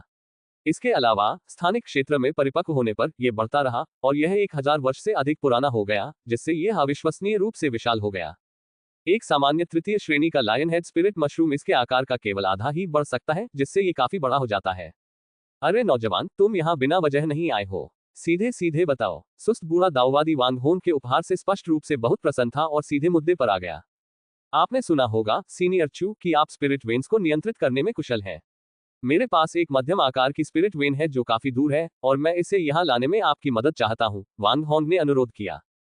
तुम तो बड़ी बड़ी मांगे करना बखूबी जानते हो। क्या तुम्हें पता है कि मध्यम आकार की स्पिरिट वेन को वश में करना कितना मुश्किल है? अगर इतना आसान होता तो आसपास की सारी स्पिरिट वेन अब तक संप्रदाय में आ चुकी होती और बाहर कोई बची ही नहीं होती, सुस्त बूढ़े दाववादी ने जवाब दिया। वांग होंग ने इस बारे में सोचा और अपनी बात की वैधता को समझा। अगर यह इतना आसान होता तो किंगशू संप्रदाय जैसा विशाल संप्रदाय हजारों वर्षों के विकास के बाद दुनिया की सभी आध्यात्मिक नसों पर अपना अधिकार जमा चुका होता। इसके अलावा गु किंगयांग ने स्वयं आध्यात्मिक नस को स्थानांतरित क्यों नहीं किया? युवक, तुम्हें सचमुच नहीं पता। मध्यम आकार की आध्यात्मिक नस को नियंत्रित करने के लिए कम से कम 5 स्वर्णिम कोर साधकों को एक साथ काम करना होगा और इसमें लगभग 1 वर्ष लगेगा। कुछ चरणों में आध्यात्मिक शक्ति का निरंतर प्रवाह आवश्यक होता है, बिना किसी रुकावट के। अन्यथा पहले किए गए सभी प्रयास व्यर्थ हो जाएंगे और आध्यात्मिक शक्ति की पूर्ति के लिए स्पिरिट वाइन का उपयोग करना होगा। क्या तुम्हें लगता है कि तुम ये खर्च उठा सकते हो और 5 स्वर्णिम कोर साधकों को 1 वर्ष तक तुम्हारे लिए काम करने के लिए मना सकते हो? सुस्त बूढ़े दाववादी ने समझाया। स्लॉपी दाओइस्ट मास्टर की व्याख्या सुनकर वांग होंग अभिभूत हो गया। 5 गोल्डन कोर साधकों को मनाना और 1 वर्ष के लिए संसाधन उपलब्ध कराना। उसके पास ये आध्यात्मिक वस्तुएं तो थीं, लेकिन क्या वह ऐसा करने की हिम्मत कर पाएगा? अब मुझे समझ आ गया है कि स्पिरिट वेन को नियंत्रित करना कितना मुश्किल है। मैं बहुत भोला था, वांग होंग ने निराशा व्यक्त करते हुए कहा। लायन हेड स्पिरिट मशरूम के आपके उपहार के लिए आभार व्यक्त करते हुए मैं आपको एक ऐसी विधि सिखा सकता हूं जिसका उपयोग फाउंडेशन बिल्डिंग का एक साधारण किसान भी कर सकता है, स्लोपी ओल्ड मैन ने प्रस्ताव दिया। जब वह बोल रहा था, बर्तन में रखा हुआ मोटा चिकन पूरी तरह पक चुका था।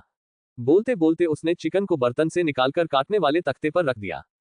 वांग हॉन को उम्मीद नहीं थी कि फाउंडेशन बिल्डिंग के साधकों के लिए भी कोई तरीका उपलब्ध होगा। उसने झटपट अपने थैले से 700-800 साल पुरानी स्पिरिट वाइन की एक बोतल निकाली और उसे स्लोपी ओल्ड दाओइस्ट की मेज पर रख दिया। ये स्पिरिट वाइन हमारी ट्रेडिंग कंपनी द्वारा खरीदी गई है, कृपया इसका स्वाद लीजिए, सीनियर। उस लापरवाह बूढ़े आदमी ने अपना तेल से सना हाथ बढ़ाया, शराब की बोतल पकड़ी, उसका ढक्कन खोला, एक घूंट लिया और फिर एक गहरी सांस छोड़ी। हाँ, बढ़िया वाइन, मुझे आपका रवैया पसंद आया।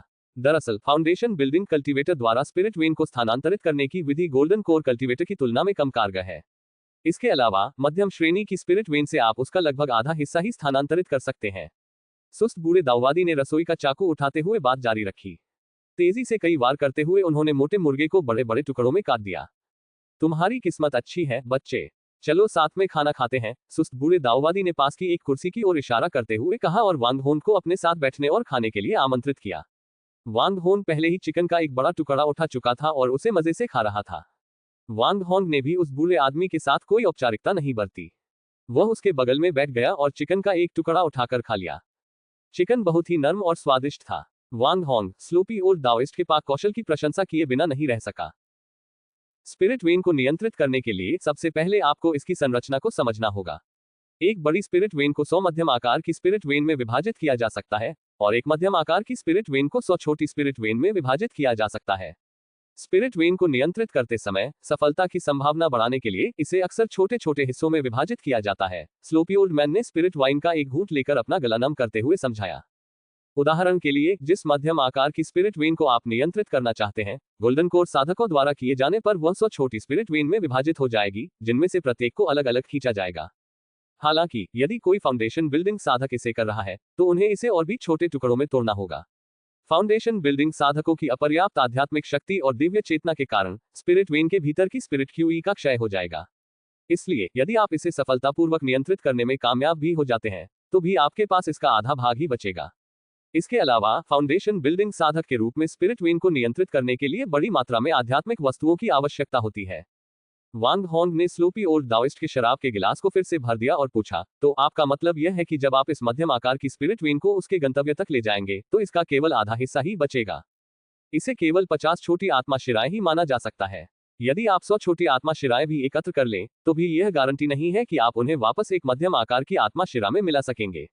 आत्मा शिराओं को विभाजित करना आसान है, लेकिन उन्हें वापस मिलाना मुश्किल है। इसलिए जब तक अत्यंत आवश्यक न हो, आत्मा शिराओं को आमतौर पर विभाजित नहीं किया जाता है। सुस्त बूढ़े दाऊवादी ने आह भरी, जो आत्मा शिराओं के हेरफेर में निहित कठिनाइयों को भली भांति जानते थे। मैं आपको जो विधि सिखाने जा रहा हूं, उसमें एक गुप्त तकनीक का उपयोग करके आत्मा की नस में निहित आध्यात्मिक ऊर्जा को एक आत्मा स्रोत मोती में संघनित करना शामिल है। फिर आप इस आत्मा स्रोत मोती को अपने इच्छित स्थान पर ले जाकर जमीन में गाड़ दें और कुछ समय तक साधना करने के बाद ये वापस आत्मा की नस में परिवर्तित हो जाएगा। जब सुस्त बूढ़े दाऊवादी ने भरपेट खाना पीना कर लिया, तो उसने एक खाली जेड स्क्रॉल निकाला, उसे अपने माथे पर रखा और कुछ क्षण बाद उसने वांग होन को जो जानकारी देना चाहता था, उसे उसमें अंकित कर लिया। वरिष्ठ चू, क्या मैं ये तकनीक अपनी व्यापारिक कंपनी के अधीनस्थों को सिखा सकता हूँ? वांग होंग ने यह उम्मीद जताते हुए पूछा कि दूसरों को ये तकनीक सिखाकर वह स्पिरिट वेन्स को स्थानांतरित करने की दक्षता में उल्लेखनीय सुधार कर सकता है। तुम इसे खुद संभाल सकते हो, सुस्त बूढ़े दाऊवादी ने जवाब दिया। यह तकनीक कुछ हद तक अनावश्यक थी और अगर कोई इसे सीख भी लेता तो भी स्पिरिट वेन को हिलाना चुनौतीपूर्ण ही रहता। इसीलिए सुस्त बूढ़े दाऊवादी को इसे इतनी आसानी से सिखाने की कोई चिंता नहीं थी। धन्यवाद सीनियर, वांग होंग ने आभार व्यक्त किया। कोई बात नहीं, भविष्य में अगर आपको कोई अच्छी सामग्री मिले तो मुझे जरूर भेजना। 10,000 बार धन्यवाद कहने से कहीं ज्यादा असरदार यही होगा। खैर, आज काफी देर हो चुकी है, अब आपको वापस जाना चाहिए। तो मैं अब चलता हूँ। वांग होंग ने सुस्त बूढ़े दाऊवादी को विदाई दी और अपनी गुफानुमा हवेली में लौट गया। अगले कुछ दिनों में उसने योगदान अंक अर्जित करने के लिए पिल हॉल में कुछ रसायन विद्या संबंधी कार्य किए और फिर उन्हें स्क्रिप्चर टावर में विभिन्न पुस्तकों के बदले में दे दिया। ऐसा प्रतीत होता था मानो वह रुकने का नाम ही नहीं ले रहा था, मानो उसका वास्तव में स्क्रिप्चर टावर में मौजूद सभी जेड स्क्रॉल पढ़ने का इरादा हो। 1 महीने से थोड़ा अधिक समय बीत गया और 3 युवा फाउंडेशन बिल्डिंग साधक वांग होंग के गुफा महल में दर्शन करने आए। ये तीनों hall master blue dragon, white tiger और ब्लैक टोर्टोइस द्वारा अनुशंसित कनिष्ठ साधक थे। आप देख रहे हैं कल्टिवेशन मॉडल। अगर आपको हमारा कंटेंट पसंद आता है तो लाइक, शेयर और सब्सक्राइब जरूर करें। 3 किसान, 2 पुरुष और 1 महिला, सभी अपनी प्रारंभिक 20वीं आयु वर्ग के प्रतीत हो रहे थे। उनमें से फोंग जुआन को ब्लैक टोर्टोइस संप्रदाय के नेता ने एक कनिष्ठ शिष्य के रूप में पेश किया था। वह विनम्र था और उसके चेहरे पर हमेशा मुस्कान रहती थी। ब्लू ड्रैगन गुट के नेता ने झान शुलोंग को एक कनिष्ठ शिष्य के रूप में पेश किया। उनका स्वभाव शांत था और वे काफी बातूनी थे। एकमात्र महिला साधिका मियाओ रुई श्वेत बाघ संप्रदाय के नेता की कनिष्ठ शिष्या थी। वह देखने में आकर्षक थी और काफी स्वाभिमानी प्रतीत होती थी। वे तीनों कुछ देर यहाँ रुके, वांग होंग से मिलने का समय तय किया और फिर चले गए। वांग होंग अब ब्लू ड्रैगन गुट के उपसंप्रदाय नेता के रूप में कार्यरत थे और कभी कभी उन्हें ऐसे युद्ध अभियानों में शामिल होना पड़ता था जिनसे बचा नहीं जा सकता था। आधे महीने बाद वांग होंग अपने 3 शिष्यों के साथ पहाड़ से नीचे उतरे। इस बार उन्हें दानव कबीले के एक गढ़ को खाली कराने का काम सौंपा गया था। खुफिया जानकारी के अनुसार इस गढ़ में लगभग 2000 से अधिक राक्षसी जीव थे, जिनमें 10 से अधिक द्वितीय श्रेणी के राक्षसी जीव शामिल थे। वांग होंग के लिए इतने बड़े राक्षसी जीवों के समूह से निपटना बहुत मुश्किल नहीं माना जाता था। वरिष्ठ भाई वांग, मैंने सुना है कि इस बार हमारा सामना 2000 से अधिक राक्षसी जीवों के एक समूह से होने वाला है। क्या हमारे पास उनसे निपटने के लिए पर्याप्त लोग हैं? फोंग जुआन ने उत्सुकता से पूछा।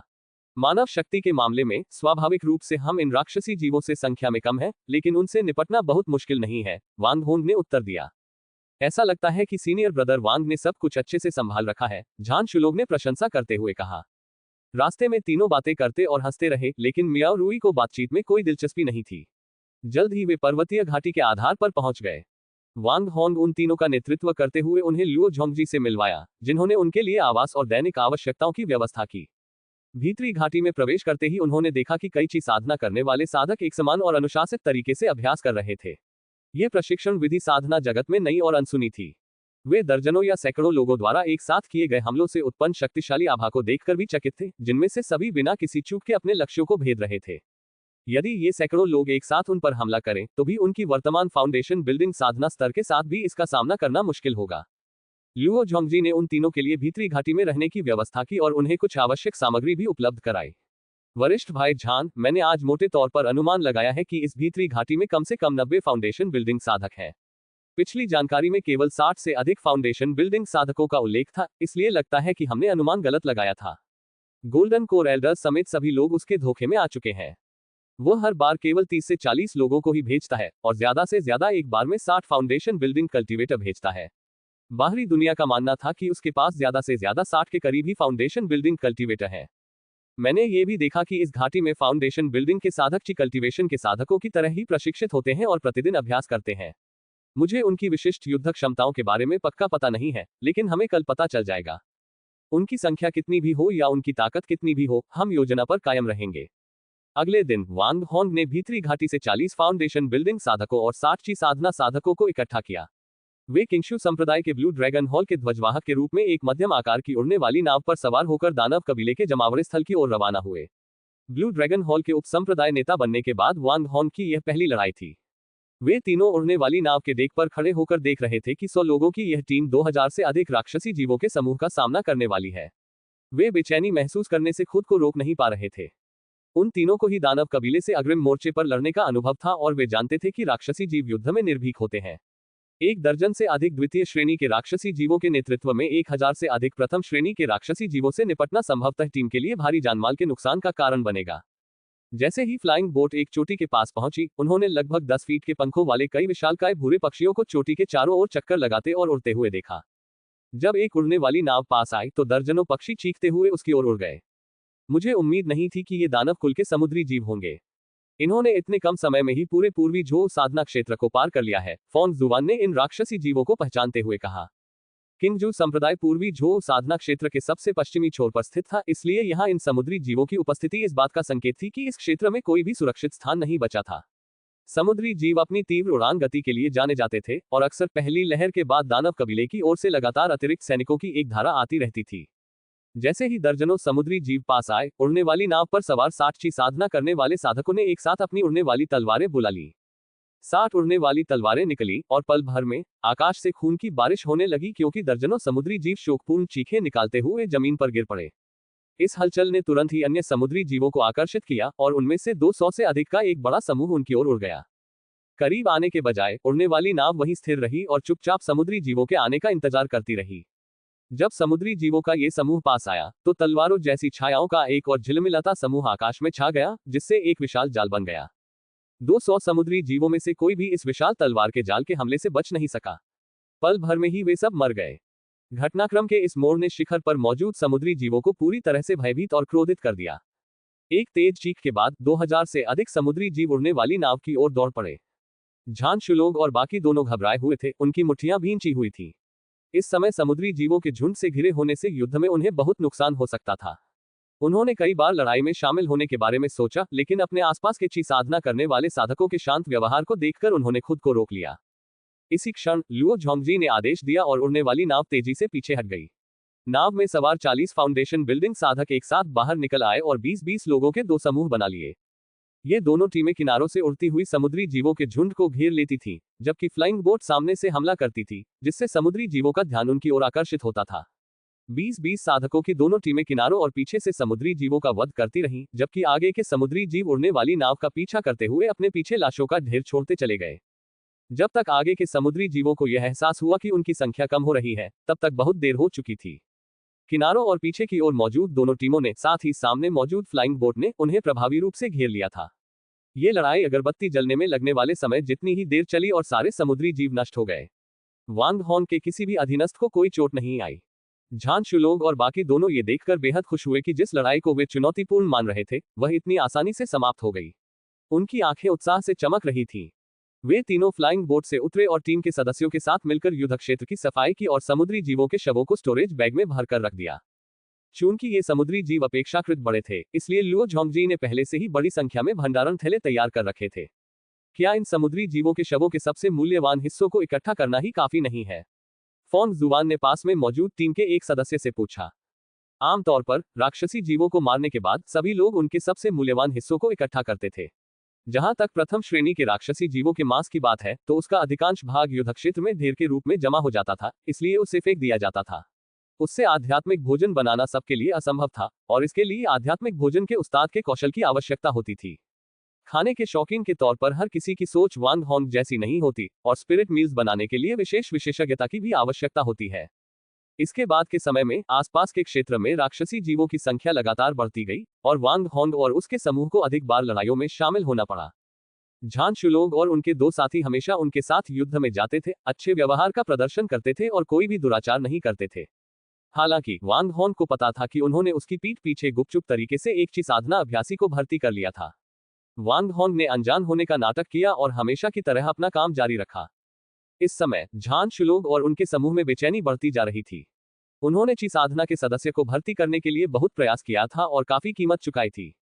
उन्होंने जिस व्यक्ति को भर्ती किया, वह व्यापारी कारवां में हाल ही में शामिल हुआ एक व्यक्ति था, जिसका साधना स्तर सबसे कम था और जिसका कोई खास महत्व नहीं था। इस व्यक्ति से वे जो जानकारी जुटा सके, वह अत्यंत सीमित थी। अपनी जानकारी के आधार पर उन्होंने ये निष्कर्ष निकाला कि ईस्ट झो ट्रेडिंग कंपनी ने अपने व्यापार से अपार धन अर्जित किया था। कहा जाता था कि जब भी वे खजाना खोजने वालों का सफाया करते थे, तो उन्हें बड़ी मात्रा में धन प्राप्त होता था, जिसमें बड़ी संख्या में फाउंडेशन एस्टेब्लिशमेंट पिल्स भी शामिल थी। गु दर्रे पर एक बाजार भी स्थापित किया गया था, जहां से प्रचुर मात्रा में संसाधन प्राप्त होते थे। इन संसाधनों को परिष्कृत करके तैयार उत्पाद बनाए जाते थे और फिर उन्हें और अधिक संसाधनों के बदले बेचा जाता था। व्यापार और विजय के माध्यम से प्राप्त संसाधनों का उपयोग कारवां के सदस्यों के संवर्धन के लिए बड़े पैमाने पर किया गया। कारवां के सदस्यों की संख्या बढ़ने से कारवां को अधिक लाभ प्राप्त होने लगा। इससे एक सकारात्मक चक्र का निर्माण हुआ जो लगातार बढ़ता रहा। हालांकि उन्हें वांग होन की संपत्ति के स्रोत का मोटा मोटा अंदाजा था, लेकिन एक मजबूत नींव के बिना वे इसे दोहरा नहीं सकते थे, जब तक कि वे वांग होन की सारी संपत्ति पर कब्जा न कर लें। उन्हें इस बात पर हैरानी हो रही थी कि वांग होन का प्रारंभिक विकास कैसे हुआ था। उन्हें केवल इतना ही पता था कि वांग होन के पास बड़ी संख्या में सक्षम अधीनस्थ कर्मचारी थे। जैसे जैसे उनकी समझ गहरी होती गई, वांग होन के प्रति उनकी ईर्ष्या, जलन, लालच और उसके पास मौजूद हर चीज को पाने की इच्छा और भी प्रबल होती गई। हालांकि वांग होन के अधीनस्थों को रिश्वत देना चुनौतीपूर्ण था। फाउंडेशन बिल्डिंग चरण में मौजूद लोग उनसे कहीं अधिक धनी थे, गोल्डन कोर के कनिष्ठ अधिकारी उनसे कहीं अधिक धनी थे, और उनके पास बदले में देने के लिए कुछ भी नहीं था। विशेषकर अब साधना जगत में व्याप्त अराजकता के कारण विभिन्न आध्यात्मिक वस्तुएं अत्यंत दुर्लभ हो गई हैं और पहले की तुलना में कहीं अधिक मूल्यवान हो गई हैं। वांग होन के क्षेत्र में उन्हें इस कमी का एहसास नहीं हुआ। विशेष रूप से योगदान अंक विनिमय सूची में कुछ ऐसी वस्तुएं थी जिनके बारे में उन्होंने पहले कभी नहीं सुना था। उदाहरण के लिए एक प्रकार की एसेंस कोर पिल थी जिसे योगदान अंकों के बदले में प्राप्त किया जा सकता था, और यह बहुत सस्ती थी लेकिन शरीर को परिष्कृत करने वाले साधकों की सहायता करने में अत्यधिक प्रभावी थी। शरीर को शुद्ध करने वाले साधकों की संख्या कम होने का मुख्य कारण शरीर को शुद्ध करने के लिए आवश्यक आध्यात्मिक वस्तुओं की कमी और उनकी उच्च लागत थी, जिसे अधिकांश साधक वहन नहीं कर सकते थे। एक दवा भी थी जिसे हन्युपिल कहा जाता था और जिसे उन्होंने शोध के बदले में प्राप्त किया था। ये बाजार में उपलब्ध सभी घटिया दर्जे की दवाओं से कहीं अधिक प्रभावी साबित हुई। इसके अलावा विनिमय सूची में कई ऐसी आध्यात्मिक वस्तुएं भी दिखाई दे रही थी जिन्हें उन्होंने पहले कभी नहीं देखा था। उन्होंने गुप्त रूप से इस स्थिति की सूचना कई गोल्डन कोर एल्डर्स को दी थी, लेकिन इस पर ज्यादा ध्यान नहीं दिया गया। आखिरकार ये तो केवल द्वितीय श्रेणी की आध्यात्मिक वस्तुएं थीं, जिनका गोल्डन कोर साधकों के लिए कोई खास उपयोग नहीं था। अब तीनों अपनी भर्ती योजना को लेकर असमंजस में थे। उन्हें समझ नहीं आ रहा था कि आगे कैसे बढ़ें और वे केवल सही अवसर की प्रतीक्षा कर सकते थे। इसी दौरान साधना जगत में महत्वपूर्ण परिवर्तन हो रहे थे। सबसे पहले एजियोर वार्ड सिटी के प्रभाव क्षेत्र में आने वाले सभी खजाना खोजकर्ताओं को अब किंगजू संप्रदाय द्वारा भर्ती कर लिया गया था और वे उनसे संबद्ध हो गए थे। इसके अलावा किंगशु संप्रदाय के नवजात आत्मा पूर्वज ने एक फरमान जारी किया कि अब से मानव कुल के साधक आपस में आक्रमण नहीं करेंगे, बल्कि एकजुट होकर दानव कुल का प्रतिरोध करेंगे। इसका कारण पूर्वी झोउ साधना क्षेत्र में प्रवेश करने वाले दानव कुल के सदस्यों की बढ़ती संख्या थी, जिसके कारण कई छोटे संप्रदायों और सेनाओं को अस्तित्व के लिए संघर्ष करना पड़ रहा था। कुछ को दानव कबीले ने पहले ही नष्ट कर दिया था, जबकि अन्य एजियोर वार्ड सिटी के आसपास के क्षेत्र में स्थानांतरित हो गए थे और स्वचालित रूप से किंगजू संप्रदाय की संबद्ध सेना बन गए थे। सत्ता के इस अचानक प्रवाह के कारण किंगजू संप्रदाय की शक्ति में तेजी से वृद्धि हुई, जिससे उनके पास मौजूद फाउंडेशन बिल्डिंग कल्टीवेटर्स की संख्या दोगुनी हो गई। ऐसी अफवाह थी कि इसी तरह की घटनाएं अन्य जगहों पर भी हो रही थीं। परिणामस्वरूप संपूर्ण पूर्वी झोउ साधना क्षेत्र में दानव वंश के विरुद्ध रक्षा करने वाले केवल 6 प्रमुख संप्रदाय ही बचे थे, जबकि अन्य क्षेत्र दानव वंश के हाथों में चले गए थे। दानव वंश के कब्जे वाले क्षेत्रों में जो साधक और मनुष्य भाग निकलने में सफल नहीं हो पाए थे, वे गुलाम बन गए थे और दानवों के लिए पशुधन की तरह रखे जाते थे। उनकी पीड़ा की कल्पना भी नहीं की जा सकती थी। एजियोर वार्ड सिटी के आसपास के इलाके में बड़ी संख्या में लोगों के उमड़ने से वह क्षेत्र चहल पहल से भर गया। ईस्ट मास्टर, हमारी ईस्ट झोउ ट्रेडिंग कंपनी का राजस्व हाल ही में दोगुना हो गया है, जू लुन ने एक बैठक के दौरान बताया। उनका उत्साह स्पष्ट था। मेरी झाओ की दवा की दुकान का राजस्व भी दोगुना हो गया है, झाओ निंग ने कहा। वांग होंग ने उनकी रिपोर्ट सुनी और फिर अपनी नजर स्किनी मंकी की ओर घुमाई। हे, मेरी स्पिरिट वाइन की दुकान से होने वाली आय 3 गुना से भी अधिक हो गई है, स्किनी मंकी ने मुस्कुराते हुए कहा। इतना ज्यादा? जू लुन और झाओ निंग ने एक साथ पूछा। हे, स्पिरिट वाइन की आजकल बहुत मांग है। कीमतें पहले ही दोगुनी हो चुकी हैं और जिसके भी स्टोर में स्पिरिट वाइन है, उसे खरीदार मिलना तय है, स्किनी मंकी ने विजयी भाव से समझाया। अभी जल्दबाजी में उत्साहित न हो। हाल ही में आय में हुई वृद्धि मुख्य रूप से बाहर से आने वाले किसानों की वजह से है, लेकिन यह वृद्धि जड़विहीन वृक्ष या स्रोतहीन जल के समान है, ये टिकेगी नहीं, वांग होंग ने उन्हें आगाह करते हुए कहा और उन्हें सतर्क रहने को कहा। इस छोटे से क्षेत्र में किसानों की संख्या में अचानक दोगुनी वृद्धि का अर्थ ये भी था कि विभिन्न संसाधनों की खपत में काफी वृद्धि होगी। पूर्वी झोउ क्षेत्र के विशाल संसाधनों के बिना उन्हें देर सवेर संसाधनों की कमी का सामना करना पड़ेगा। यदि हर कोई संसाधनों का उपभोग करना बंद कर दे, तब भी ध्यान के माध्यम से आध्यात्मिक ऊर्जा को अवशोषित करना भी एक प्रकार का उपभोग ही होगा। हाल ही में उन्होंने हवा में आध्यात्मिक ऊर्जा की सांद्रता में थोड़ी कमी महसूस की थी। इस दौरान सामान बेचते समय कुछ अयस्क सामग्री और अन्य शोधन उपकरण निर्माण सामग्री का भंडार अवश्य कर लें। अतिरिक्त सामग्री रखने में कोई हर्ज नहीं है, वांग होंग ने सलाह दी। ये सामग्रियां अंतरिक्ष में उत्पादित नहीं की जा सकती थीं और उन्हें इनकी बड़ी मात्रा में आवश्यकता थी। इस बार किंगशु संप्रदाय ने कई दूरस्थ खनन क्षेत्रों को छोड़ दिया था क्योंकि वे उनका रखरखाव करने में असमर्थ थे। फिलहाल वे अपने भंडार का उपयोग कर रहे थे, लेकिन समय के साथ ये अयस्क सामग्री निस्संदेह दुर्लभ हो जाएगी। पूर्व के स्वामी, क्या हमें कुछ राक्षसी जीवों की सामग्री भी जमा कर लेनी चाहिए? जू लुन ने पूछा। राक्षसी जीवों की सामग्री इस समय प्रचुर मात्रा में और सस्ती थी। हमें केवल द्वितीय श्रेणी या उससे ऊपर के राक्षसी जीवों की सामग्री की आवश्यकता है और इनका बहुत अधिक भंडार न करें। भविष्य में इनकी कीमत निश्चित रूप से कम हो जाएगी, वांग होंग ने उत्तर दिया। दानव कुल के विरुद्ध आगामी लड़ाइयों में दानवीय जीवों से प्राप्त सामग्री की उपलब्धता बढ़ती जाएगी। वर्तमान में बाजार में दानवीय जीवों से बने उत्पादों की भरमार है क्योंकि बड़ी संख्या में इन सामग्रियों का शोधन किया जा चुका है और कीमतें गिर रही हैं। इसके बावजूद इनकी मांग न होने के कारण ये उत्पाद बिक नहीं पा रहे हैं। राक्षसी जीवों की सामग्रियों में से हम दूसरे या उससे उच्च स्तर के राक्षसी जीवों से थोड़ा अधिक सार रक्त एकत्र कर सकते हैं। मुझे इसका उपयोग करना है, उन्होंने आगे कहा। यद्यपि उसका विषैली मधुमक्खियों का राजा पहले ही दूसरे स्तर पर पहुंच चुका था, फिर भी वह दूसरे स्तर के राक्षसी जीवों में सबसे कमजोर था और उसे अपनी वंश शक्ति बढ़ाने की आवश्यकता थी। वांग होंग और जू लुन की मुलाकात के बाद वे बड़ी मात्रा में स्पिरिट स्टोन ले गए। वांग होंग के कमरे में अब लकड़ी के बड़े बड़े बक्सों की एक कतार थी, जिनमें से एक में भंडारण थैलियों में स्पिरिट स्टोन रखे हुए थे। पिछले कुछ समय में उसने बड़ी संख्या में स्पिरिट स्टोन जमा कर लिए थे, जिनकी कुल संख्या 10 मिलियन से अधिक थी। एक अन्य लकड़ी के बक्से में हजारों साल पुरानी आध्यात्मिक जड़ी बूटियां रखी थीं, जिन्हें उन्होंने पहले से ही एकत्रित किया था और विशेष रूप से तैयार किए गए लकड़ी के बक्सों में संग्रहित किया था। फिर इन्हें भंडारण थैलियों में रखा गया और बक्सा पूरी तरह भर दिया गया। बचे हुए लकड़ी के बक्से भी भंडारण थैलों से भरे हुए थे, जिनमें से प्रत्येक में विभिन्न प्रकार की सामग्रियां थीं जिन्हें उसने एकत्र किया था। वांग होंग ने लकड़ी के बक्सों से एक के बाद एक स्टोरेज बैग निकाले और अपने क्षेत्र में स्पिरिट स्टोन बिखेर दिए। जैसे जैसे समय तेजी से बीतता गया, स्पिरिट स्टोन समाहित होते गए, जिससे उसके दायरे के भीतर की भूमि धीरे धीरे फैलने लगी। जब भूमि का क्षेत्रफल 265 एकड़ तक पहुंच गया, तो उसने स्पिरिट स्टोन्स फैलाना बंद कर दिया, लेकिन आपात स्थिति और दैनिक उपयोग के लिए लाखों स्पिरिट स्टोन्स छोड़ दिए। अब उसके स्थान का कुल क्षेत्रफल 265 एकड़ था और उसके भीतर समय बाहरी दुनिया की तुलना में लगभग 294 गुना तेजी से बीत रहा था। बाहरी दुनिया में एक दिन उसके दायरे में लगभग 1 वर्ष के बराबर था। वांग होंग ने अपने द्वारा बनाए गए अतिरिक्त भूमि क्षेत्र पर द्वितीय श्रेणी की आध्यात्मिक जड़ी बूटियां लगाईं। उनके अधीन आधारभूत निर्माण चरण के साधकों की बढ़ती संख्या के साथ द्वितीय श्रेणी की आध्यात्मिक वस्तुओं की आवश्यकता भी बढ़ गई। उसके अंतरिक्ष में समय के प्रवाह की वर्तमान दर के अनुसार ये आध्यात्मिक जड़ी बूटियां 2 साल से अधिक समय में परिपक्व नहीं होंगी, जिससे उसे बड़ी संख्या में गोलियां तैयार करने की सुविधा मिलेगी। उनके द्वितीय श्रेणी के कीमियागरों में मां बंधुओं के अलावा 5 अन्य लोग भी थे, जिन्हें कीमियागरी के लिए अब उनकी व्यक्तिगत देखरेख की आवश्यकता नहीं थी। हालांकि शौक के तौर पर वह कभी कभी खुद ही कुछ गोलियों को भट्टी में भरकर परिष्कृत कर लेता था। अब दूसरी श्रेणी की गोलियों को परिष्कृत करने में उनकी सफलता दर कम से कम 90% तक पहुंच गई थी और उन्होंने मध्यम श्रेणी और उच्च श्रेणी की गोलियां भी तैयार कर ली थीं। उसने उच्च गुणवत्ता वाली गोलियां अपने निजी उपयोग के लिए रखीं, कुछ मध्यम गुणवत्ता वाली गोलियां खुद और अपने अधीनस्थों के लिए इस्तेमाल की और निम्न गुणवत्ता वाली गोलियां जनता को बेच दी। उन्होंने पहले जो आध्यात्मिक जड़ी बूटियां लगाई थीं, वे सभी परिपक्व हो चुकी थीं और उन्हें एकत्र कर लिया गया था। वांग होंग ने फाउंडेशन एस्टेब्लिशमेंट पिल्स के इस बैच को परिष्कृत करने के लिए माउंटेन वैली में कई दिन बिताए। इनमें से 80 उच्च श्रेणी की फाउंडेशन एस्टेब्लिशमेंट पिल्स, 300 मध्यम श्रेणी की फाउंडेशन एस्टेब्लिशमेंट पिल्स और 500 से अधिक निम्न श्रेणी की फाउंडेशन एस्टेब्लिशमेंट पिल्स थी। उच्च श्रेणी की नींव स्थापित करने वाली गोली का उपयोग करने से नींव निर्माण की सफलता दर में कम से कम 50% की वृद्धि होगी। यहां तक कि कम प्रतिभा वाले व्यक्ति के लिए भी एक ही नींव स्थापित करने वाली गोली पर्याप्त होगी। वांग होंग द्वारा अपना रसायन शास्त्र का कार्य पूरा करने के बाद उसने लुओ झोंगजी को बुलाया। मैं कुछ समय के लिए बाहर जा रहा हूं और माउंटेन वैली की देखभाल का जिम्मा आप पर छोड़ रहा हूं। दैनिक प्रशिक्षण में लापरवाही मत करना। प्रबंधन और व्यापार संबंधी पहलुओं के लिए आप यिनजे की सहायता ले सकते हैं। वो 10 वर्षों से अधिक समय से बाउंड्री सिटी में अकेले ही काम संभाल रहे हैं, इसलिए उन्हें प्रबंधन का अच्छा अनुभव है। वांग होंग ने लुओ झोंगजी को निर्देश दिए, जो टीम के सदस्यों को प्रशिक्षण देने और युद्धों का नेतृत्व करने में कुशल थे।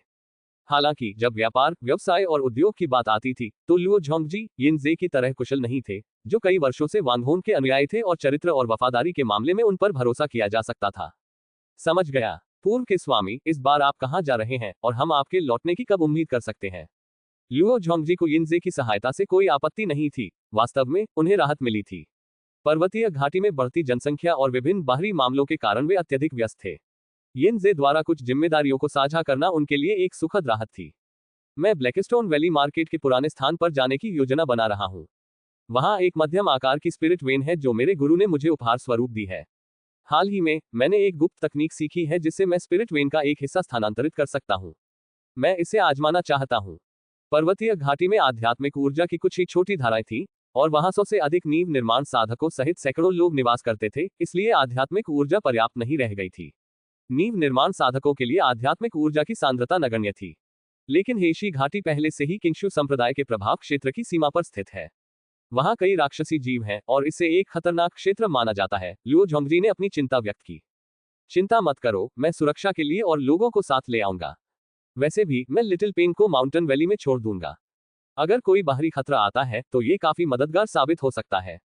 इसकी उड़ान गति तेज है, जिससे संदेश पहुंचाना आसान होगा। वांग होंग ने लुओ झोंगजी को आश्वस्त किया।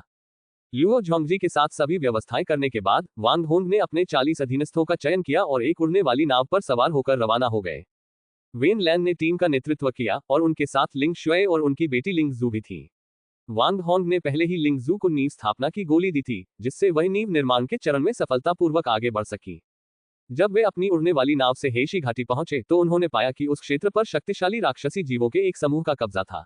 उनकी संख्या हजारों में थी, जिनमें दर्जनों द्वितीय श्रेणी के राक्षसी जीव भी शामिल थे। मध्यम आकार की स्पिरिट वेन के कारण स्पिरिट क्यूई की प्रचुर सांद्रता वाला यह क्षेत्र फेंग शुई का खजाना होने के बावजूद राक्षसी जानवरों द्वारा कब्जा किया जाना अजीब था।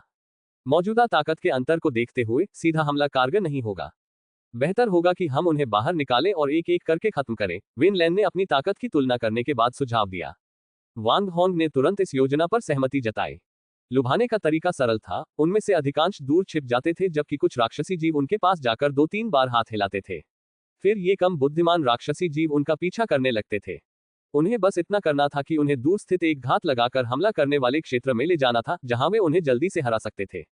राक्षसी जीवों के पहले समूह को फंसाकर मारने के बाद कई साधकों को मूल ब्लैकस्टोन वैली मार्केट के बाहरी इलाके से और राक्षसी जीवों को फंसाने के लिए भेजा गया। ऐसा प्रतीत हुआ कि राक्षसी जीव आमतौर पर बहुत चालाक नहीं थे, क्योंकि एक ही समूह द्वारा बार बार फंसाकर मारे जाने के बाद भी वे लगातार पीछा करते रहे। कई दिनों के प्रयास के बाद हीशी घाटी में अब केवल 1000 से कुछ अधिक राक्षसी जीव ही बचे थे, जिनमें लगभग 10 द्वितीय श्रेणी के राक्षसी जीव शामिल थे।